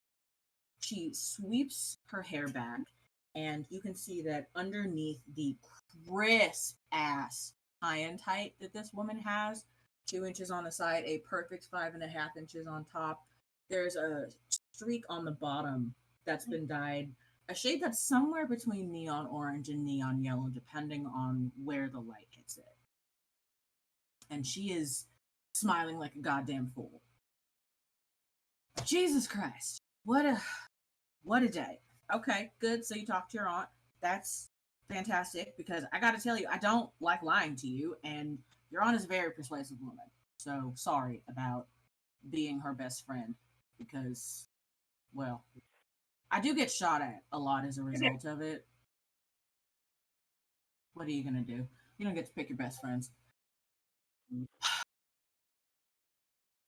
You gonna introduce me to your friends? Yes. Hi. Wow, that was rude. Sorry. I'm still just shocked from finding out that I have an aunt that, has been missing for like most of my life. And she's fucking been here the whole time. And also runs the city we live in. I don't care about that. She's my fucking aunt. That's just that's a lot to take in today. Throw you off. Huh? That's fair. That'll throw you off. A little bit. But just so that I'm not being rude, these are my friends. This is CB. This is Aubergine. And then Abe. I know Abe. She kind of smacks him with the back of her hand and turns to face the two of you, Aubergine and CB, and kind of gives you a considering look. And ultimately smiles and says, okay, so let's see if I remember this right. CB, your circuit board, you're real good with computers, right? That's your thing? I'd like to think so, yeah. Cool. And then Rivet, to make a point, barks at my heel. Rivet barks, and Dr. Oleander perks up, and she says, oh, we have a pet too. And she reaches into the drawer of a massive desk that she's sitting at. It's a huge flat desk with what looks like a glass screen. She pulls open one of the drawers and takes out a small, what looks like an alabaster figurine of a dog. She takes it and she says, darling, catch. And she throws it as hard as she can at Semiramis, who grabs it in the palm of her hand and spikes it on the ground. There's a small puff of glittery white smoke that comes up from it. And when it dissipates, there is a white pit bull with pink eyes standing in the middle of the floor. Oh, Doug. He doesn't bite. You're welcome to say hello. I'm immediately, like, in this dog's face. When you go to touch him, it's very strange because he's very friendly, and you do recognize the feel of fur and of warm blood and something that is living, but it's almost like it shifts under your hand when you go to stroke it. Every time you touch the coat, it's almost like it ripples and shifts just a little bit. Okay. May I please do an Arcana check? You certainly may. Magic dog, magic dog. Magic The dog, only kind magic of dog that's better than a regular dog is a magic dog. 18. You recognize nanobot technology, but it's smaller than that. It's finer and it's more refined than that. It's like it's nanomite technology. It is a much smaller scale mechanic that is operating this animal. But it breathes and pants and smells and makes noise just like a real dog. I look between this pit bull and Rivet, and I am excited at the possibility of making Rivet as realistic as this pit bull one day. Puts its paws down and kind of buries its nose in his paws and sticks his butt up and looks at Rivet and kind of wiggles and just smells like it's trying to figure out what Rivet is. Very cute. What's the pit bull's name? So I think I look at Dr. Oleander. What's their name? Well, about this particular animal is that it's sort of got a mind of its own, so sometimes he does change his name. Currently, he's Gatsby. He's what? Gatsby? Yes. Excellent name. And at the sound of his name, he does kind of hop up on his back leg, and it's a big animal, but he stands up perfectly straight and erect, and then just gently drops down to all four paws before padding over to stand at Semiramis's knee. Love it. Yeah, it's our guard dog. I love him. How do I get you one of them tiny dogs? Semiramis looks at her wife, and you watch that thing of two people who have been together for a very long time having a conversation without exchanging a single word. And at the end of it, Dr. Oleander looks up and she says, well, I think that in the case of someone that my wife holds in such high esteem, something could certainly be done. New friend. You can take it on walks, you won't have to. You won't have to clean up after it, but they're great companions. I'm just sitting on the floor playing with the dog while Continue selling me on the dog idea, ma'am, because I already wanted one of those. See? Miramis looks at you and she says, kid, if you think that's fun, you're gonna fucking love this. We can't talk here. Come with me. And she walks back to the closet. She turns to Dr. Oleander and holds out her hand, and the doctor places a long, like a almost comically long, wand-sized key that is made of like a shifting kind of rainbow titanium tantalum combination. And she takes it and she fits it into the lock of the door and turns it once to the right, once to the left. And then you watch as she rotates it all the way around and pulls the key out, opens the door, and steps into the closet. Ma'am? There's no answer. Am I supposed to follow? I'm just gonna go into the closet. I look at Aubergine, and then I look back at the two of them. I follow. I was gonna say, are we going with them? I don't even answer CB, I just follow. They got dogs in here, guys. Come on. follow Semiramis into the closet. Dr. Oleander is almost the last person. The last one in is actually Gatsby, the alabaster pickle.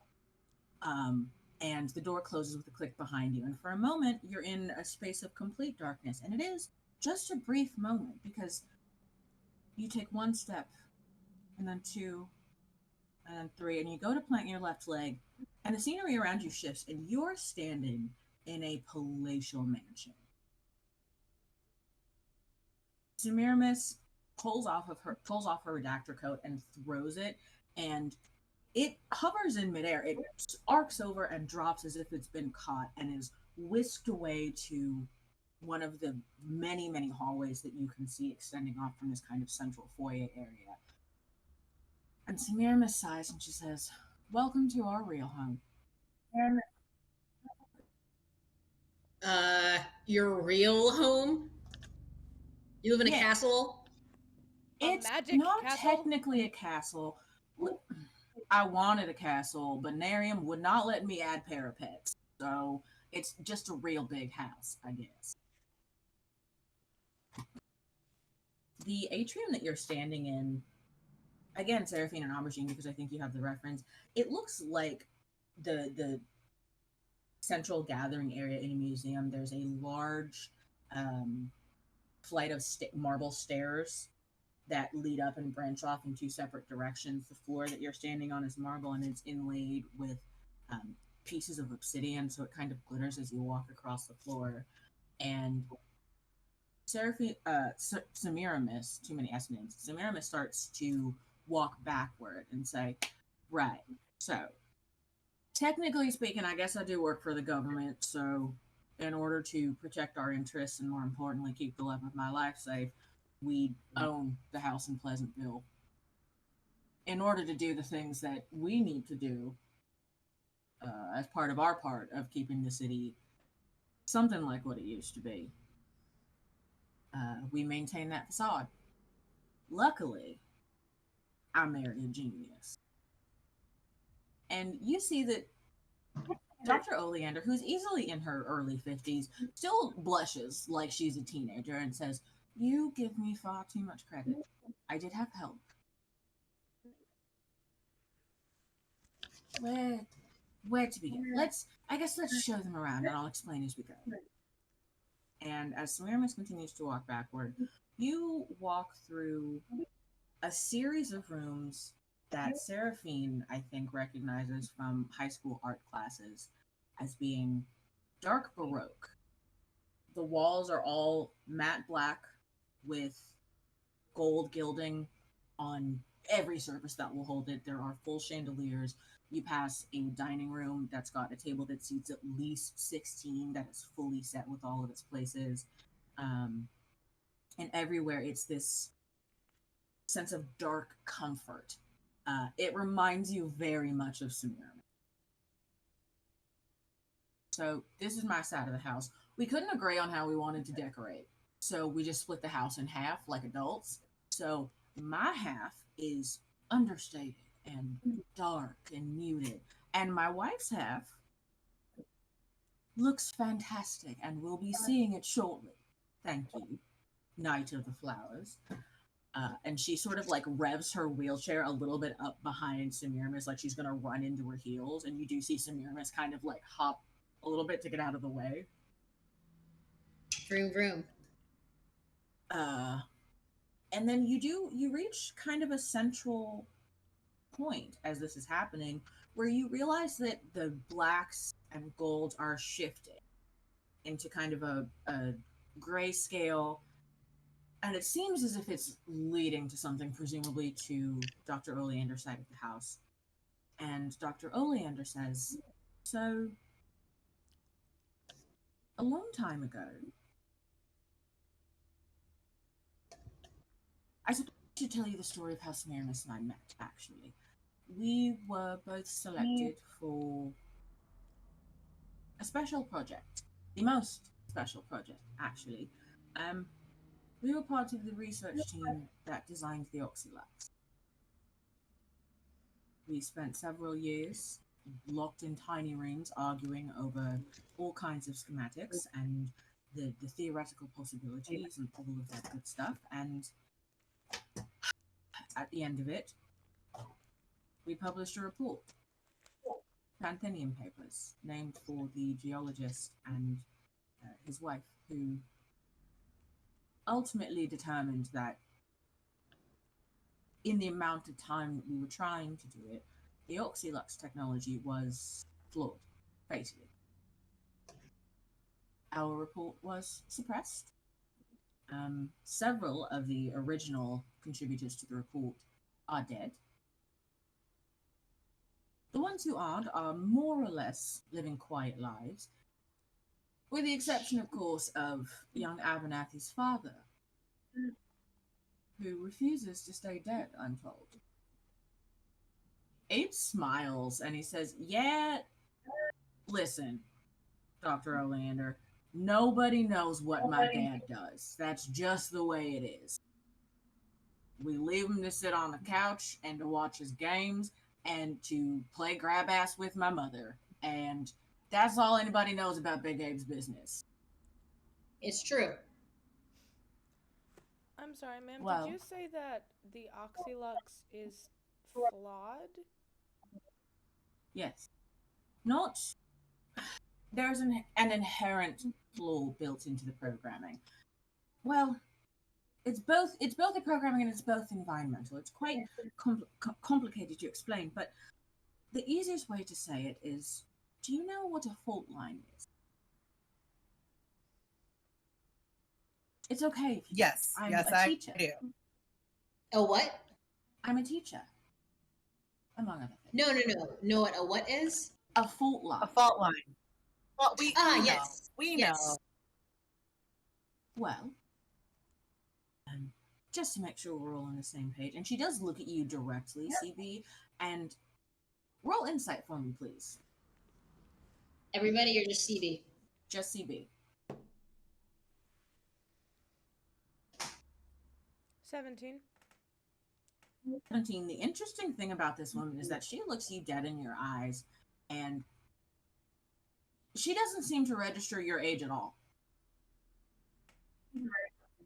It's not that most people talk down to you, but most people speak to you with an assumption that you have very little understanding of the world around you. And this woman turns to you and looks at you with very, very light blue eyes and smiles and says, so the way that I explain it to my students, granted, we're not technically supposed to teach this anymore, so I may be a bit rusty.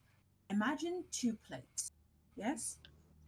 One is one continent and one is another.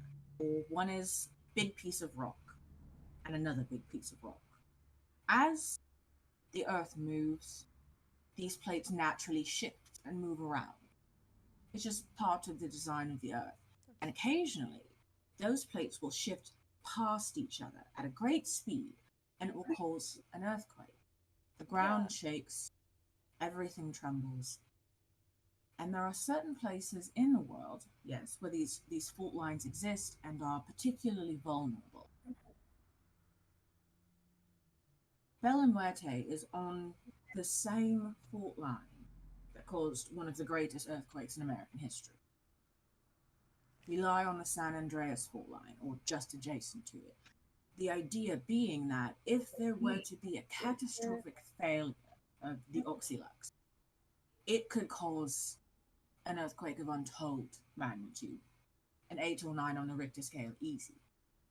Or if an earthquake just happens naturally under the Oxylux, it could be a problem.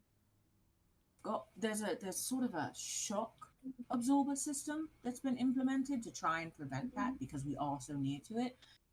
It's more... Darling, what am I trying to say? It's... the difficulty with the Oxylux, the reason that we declared it unsafe to be implemented at the time, is that there are limits to how far you can stretch the technology. It can only go so far for what it's doing.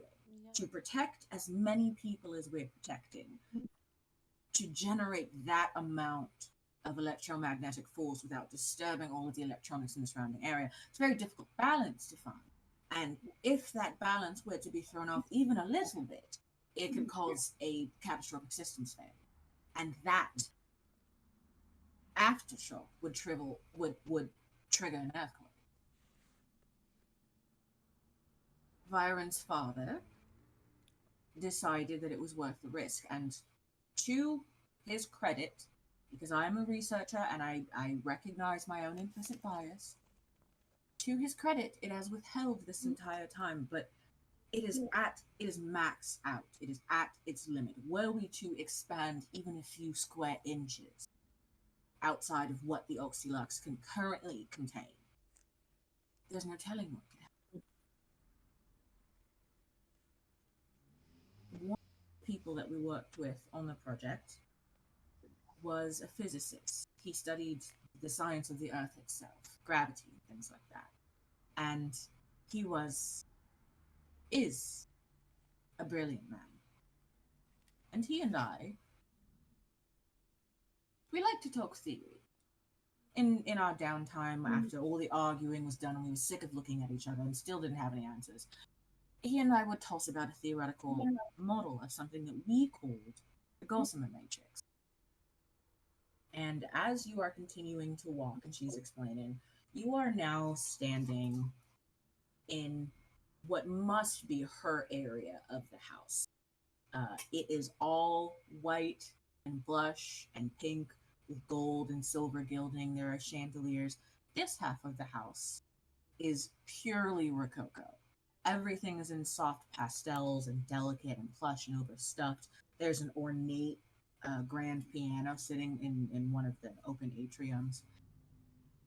The idea was that, utilizing string theory, one could determine a set of coordinates at a specific point in time and space and continually return to that point. Yes?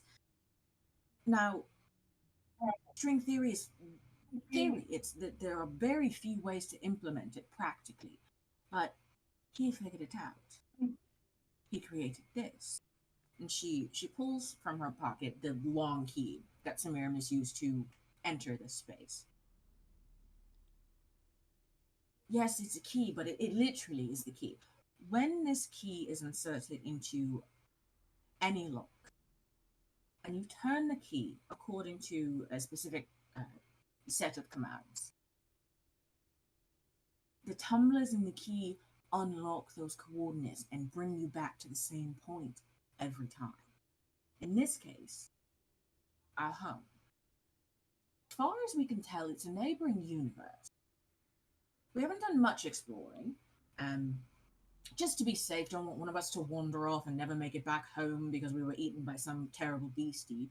But as far as we can tell, it's a lot like our world. But they don't have technology. They have something else. It's fascinating.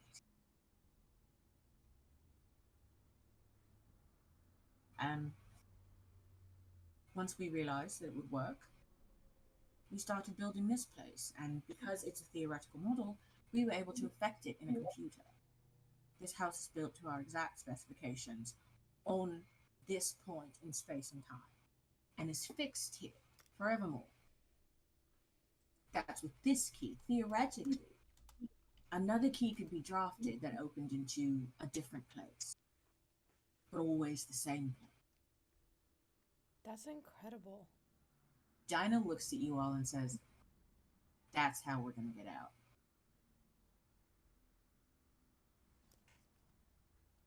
Get out? That's why you said you needed a door. Yeah, I think I was talking to the girls while everybody was asleep, and they were telling me about how they managed to survive for so long on their own, and it turns out they weren't on their own. Dr. Oleander here happened to come across a couple of the Beltsville Nine in the wild, and she looks at Dr. Oleander and she smiles a little bit sadly, and she says, "I knew their parents quite well. In fact, I was a much lesser member of the Summer Court of Ceasefire, and they are quite skilled and they hid quite well, but I'd know those faces anyway. So I worked with them, and many of them come here in between whatever runs it is that they're doing, just to stop off and sleep safely, eat, that sort of thing. Actually, Dinah, I'm sure you must have gotten a call by now about Latham. We've never met, but Semiramis' protege. He knows your friend, Captain Morse. That tracks. That absolutely tracks. Yeah.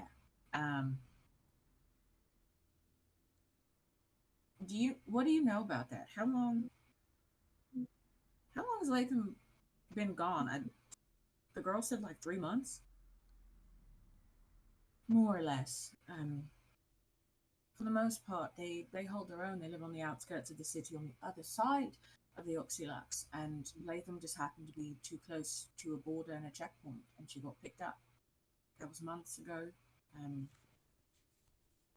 Onassis is not taking it well, nor is her older sister Moxie, and they have tried several times to run in with no plan. So I'm sorry, Ms. Dreams, about your friend and about the predicament that she is currently in. But it appears that we're in the same boat, and I will do whatever I can to get both of our friends out in one piece. I appreciate that, Dr. Oleander. It's the least I can do. I was quite a fan of Mr. and Mrs. Olshock.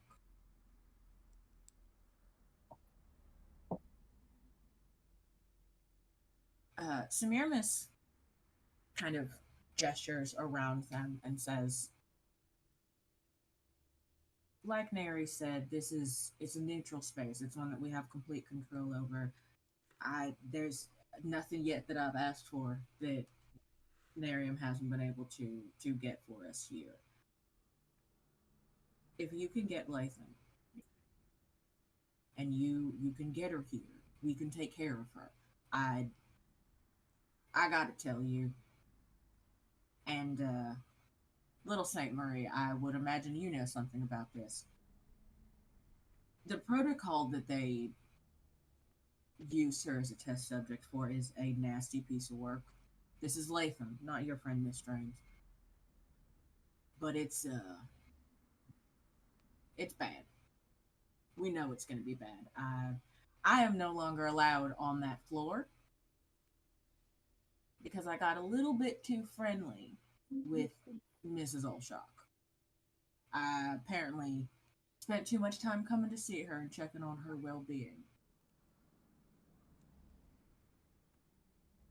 She pauses for a second, and she looks at you, Aubergine, and she says, "Wait a minute.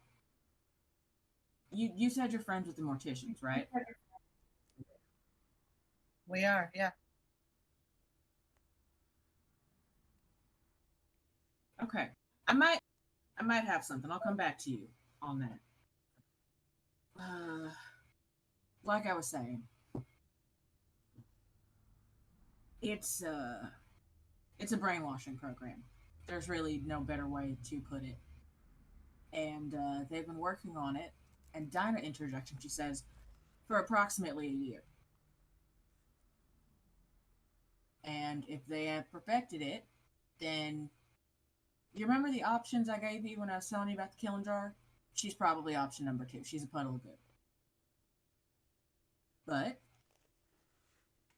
I promised a whole lot of people back in Beltsville that if there was anyone to find, I would find them and I would bring them home. So I'll just bring a deep container to pour her into and we'll figure it out after that. Question. You said sometimes the rest of them are here? And Nerium looks up and she says, yes, some of them are here now, actually. You'd like to meet them.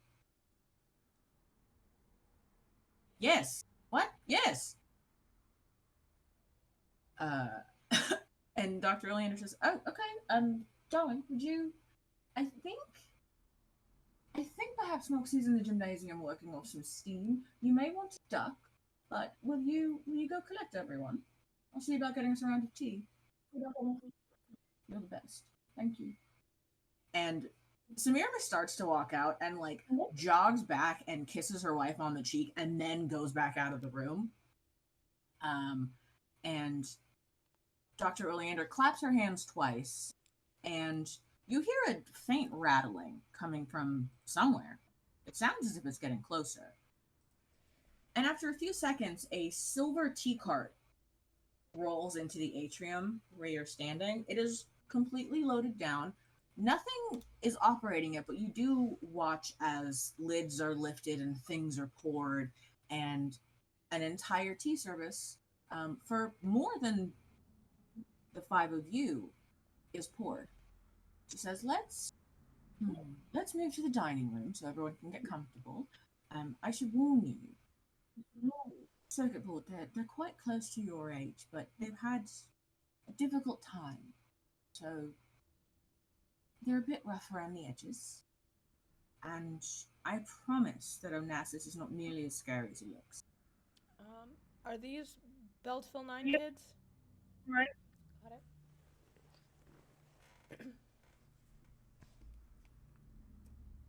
She leads you into a dining room, much like the massive one you saw on Semiramis' side of the house. But of course, everything is done in her color scheme. And you watch again as all of the different parts of the tea service are lifted by ghostly hands from the tray and moved over to the table that you are now all sitting at. And a few minutes later, Semiramis comes back and she's got 3 people with her.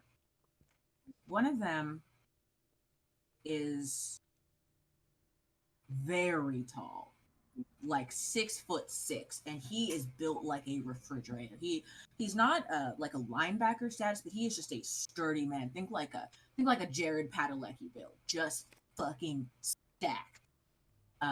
He also has the brightest red hair any of you have ever seen. It is so ginger. It is orange in the low light of this very, very calm environment. Got long hair. It's parted in the center. He's still wearing aviators. He looks like he's just come from outside. He's wearing a black leather jacket with a white tee underneath and like fitted black jeans. And he pushes the sunglasses up onto his head, and you see that he's got very pretty hazel eyes. And he sweeps his gaze across you and he says, I hear you're the cavalry. What's his name? Onassis. I'm continuously obsessed with the names that DK gives her characters, just so y'all know.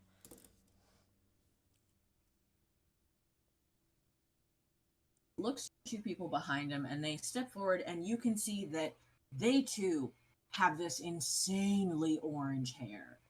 There's another boy. They're clearly triplets. There's another boy. He's got an undercut on one side that's got staff of Asclepius, the wand symbol that Hermes carries, etched into his head, etched into the shaved side of his head. His hair is equally orange and kind of a high and tight on the other side.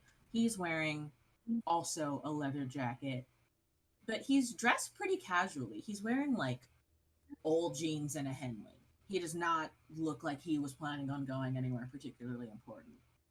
And behind them, of the same height as the 2 boys, there is a woman with the same face, obviously, who has got waist-length hair in the exact same color, but hers seems to have more yellow and orange highlights. It's more dimensional.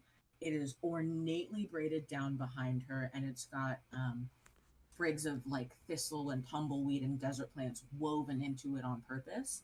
She's wearing a brown leather bomber jacket with a shearling collar, and you can see underneath one of the lapels it says Beatrix in cursive letters. She looks incredibly serene, and she walks past Onassis, who asked if you were the cavalry, and pats him on the shoulder and says, what my brother means to say is hello, where the bones is. I understand that you're here to help Latham, at least tangentially.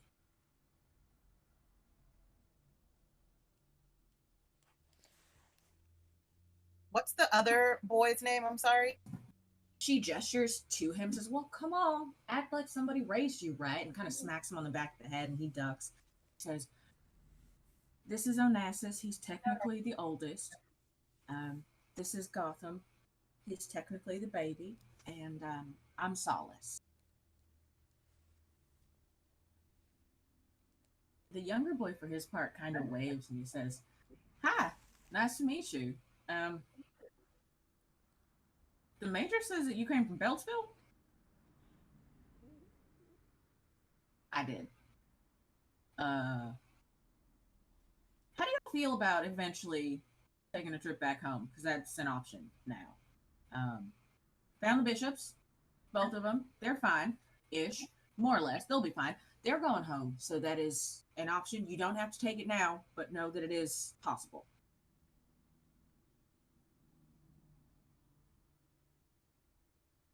Them kind of look at each other and then look at Dr. Oleander and look at Major St. Fleur and then look at the three of you.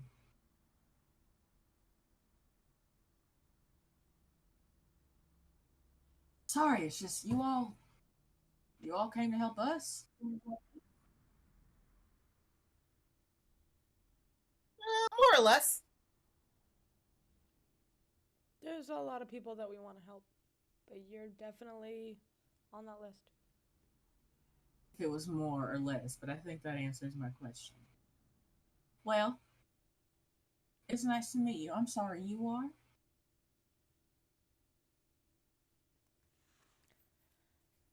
I'm Aubergine. Yeah, we're the cavalry. I'm Seraphine, and that's CV, and that's Dinah. All three bones heads swivel to look at you, Aubergine. Onassis is actually the one who speaks up, and you see him like adjust his sunglasses, and he looks at you and he says, "I know you. You're Bunny's friend. You were at that party. Like, God, it must be 6 years ago now? You came with the girl who was covered in blood, right?" Yep, that's correct. Huh. Small fucking world. Okay. Goth, do me a favor. Go find Moxie. She won't hit you, so just go get her. She's honestly probably by the school. Find her. Tell her your help came after all. And then circle the wagons, get everybody else. And you watch as both his sister and brother, who again are the exact same age as him, instantly defer to him. Gotham nods very curtly and kind of waves to the rest of you and takes off back in the direction that he came. And Gotham stands at Onassis' side with a surprising readiness. And Aubergine, I would like you to roll history for me with advantage, because you are recalling a memory.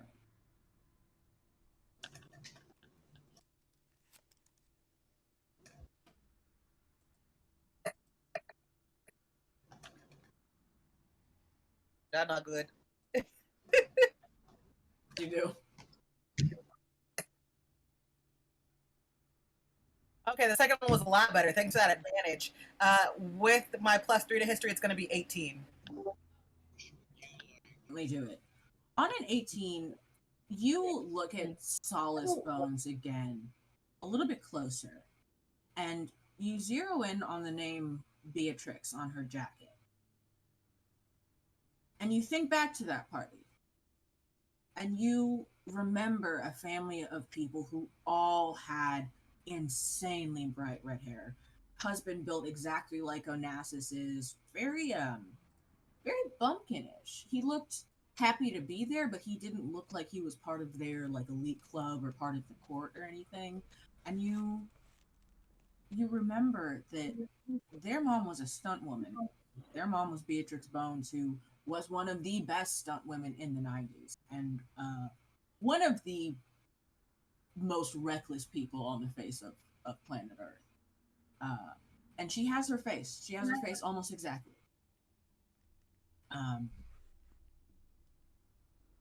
You come out of that memory, and Solace is looking at you, and you can tell that she's remembering you too. Say anything, but she does incline her head very slightly. Semiramis looks around at the group of you and says, well, I should have known that Saint Marie would be responsible for a converging of universes, so glad everybody's making friends. I guess we'll make dinner, right? Everybody should eat, and we'll settle in. Y'all can get to know each other, and you can fill them in on what's going on, and we can figure out how they can help. Because I'm sure y'all want to help. And instantly, the two remaining Bones twins say, "Of course." If y'all don't have anything to do today, you're more than welcome to kind of just hang out in the Gossamer Matrix for a while and get ready. Gossamer Matrix, is that the name of the magic house? Out of character? Yes. That's rad as fuck. Additionally, for those of you who are wondering if this is a homebrew mechanic, it's not. There is a spell for this. It's not Dimension Door. Nope. It's Magic Mansion, isn't it? I didn't know that was a thing. Yep. I was just ranting about Magic Mansion earlier this week in our other campaign. Spell kicks ass, and I have been waiting to give you access to this for literally almost a year. So, I have a question about this then. Like, there's clearly, like, a magic door to enter this, like, pocket dimension, TARDIS mansion. Where is it located, or does it move, or, like, where in the country is it located? The key is the key, right? You haven't been outside yet. You're only inside of the house, so you don't know a lot about your surrounds. But it's not in Bella Muerte. No, Okay. no. You are in somewhere else. Well, it's mostly not in Bella Muerte. Okay. I assumed we like went somewhere that was safer to talk about bullshit. You did, but where in space and time that is, you haven't been able to determine from the inside of the house. Right. But I kind of get the idea that we went somewhere else. Yes. Okay. It reminds you very much of the trees in the Sequoia National Forest. Yeah, that was my immediate thought. Fancy. So, as promised, the round of tea goes around, and the two remaining Bones twins do sit down at the table with you. Semiramis disappears and comes back with multiple serving trays that are just laden with food, and she says, "Look, I know it looks like I'm doing the Southern mom thing. A little bit, yes, but also, do you know how much 9 teenagers can eat in one sitting? It's impressive and a little grotesque." And Onassis kind of tips his sunglasses at her and says, "You're welcome, sir." And food begins to get passed around. Again, everything seems to be hovering and moving around, and nobody else in the house seems to be perturbed by the state of affairs. And you settle in for a tea and a nice lunch with an old friend and a new friend and a lot more new friends. So many kids my age. Yeah, CB, you have met more people your age in the last week than in the last 3 years. And that is actually where we're going to leave things for now. We are going to take a little break to prepare for this impossible task. So the group, the gang, the party will be taking 2 weeks off. And then when they come back, we will actually be on the Exquisite Corpse Presents channel. So all of our homies will be housed in one place. Don't worry, nothing else is going to change. We're just condensing things. We're just, Marie Kondoing our situation. So I have been and am and will presumably still be next time I see you, Abadonne Kilbride IV. I'm the DM here. Sometimes I'm Dinah here. all the other times I'm all the other NPCs here. And doing this is my favorite thing in the entire world. And I'm really glad that I get to do it with the people that I do it with. So here's to you, people that I do it with. It's your turn. My name is Morgana. I've been Seraphine St. Marie, a level 6 war domain cleric. I don't know if you hear this, but I think dogs should vote. You know who else thinks dogs should vote? Mazz. It's true. Dogs should vote. Puppies are better than people. My name is Mazz. I have been Isaac, now that you all know that, circuit board Dello Russo. I am our level 6 wizard, hacker, and I love doing this all the time for the rest of my life. Would like to do this, and I'm Mazz face on everything. You know who isn't Mazz face on everything because she's a completely other entity because she's great? Aubergine. That segue sucked, but Jordan's great, so let's hear from her. The volleyball segues are hard. I am a completely different person. That is correct. I'm Jordan. In this campaign, I play Aubergine Dreams. I'm a level 5 bard, lizard, hacker. And yeah, I'll be her next time we come back. But first, folks, I'm gonna crack open the rest of that disgusting Monster Energy drink that I had because I am already starting to wilt.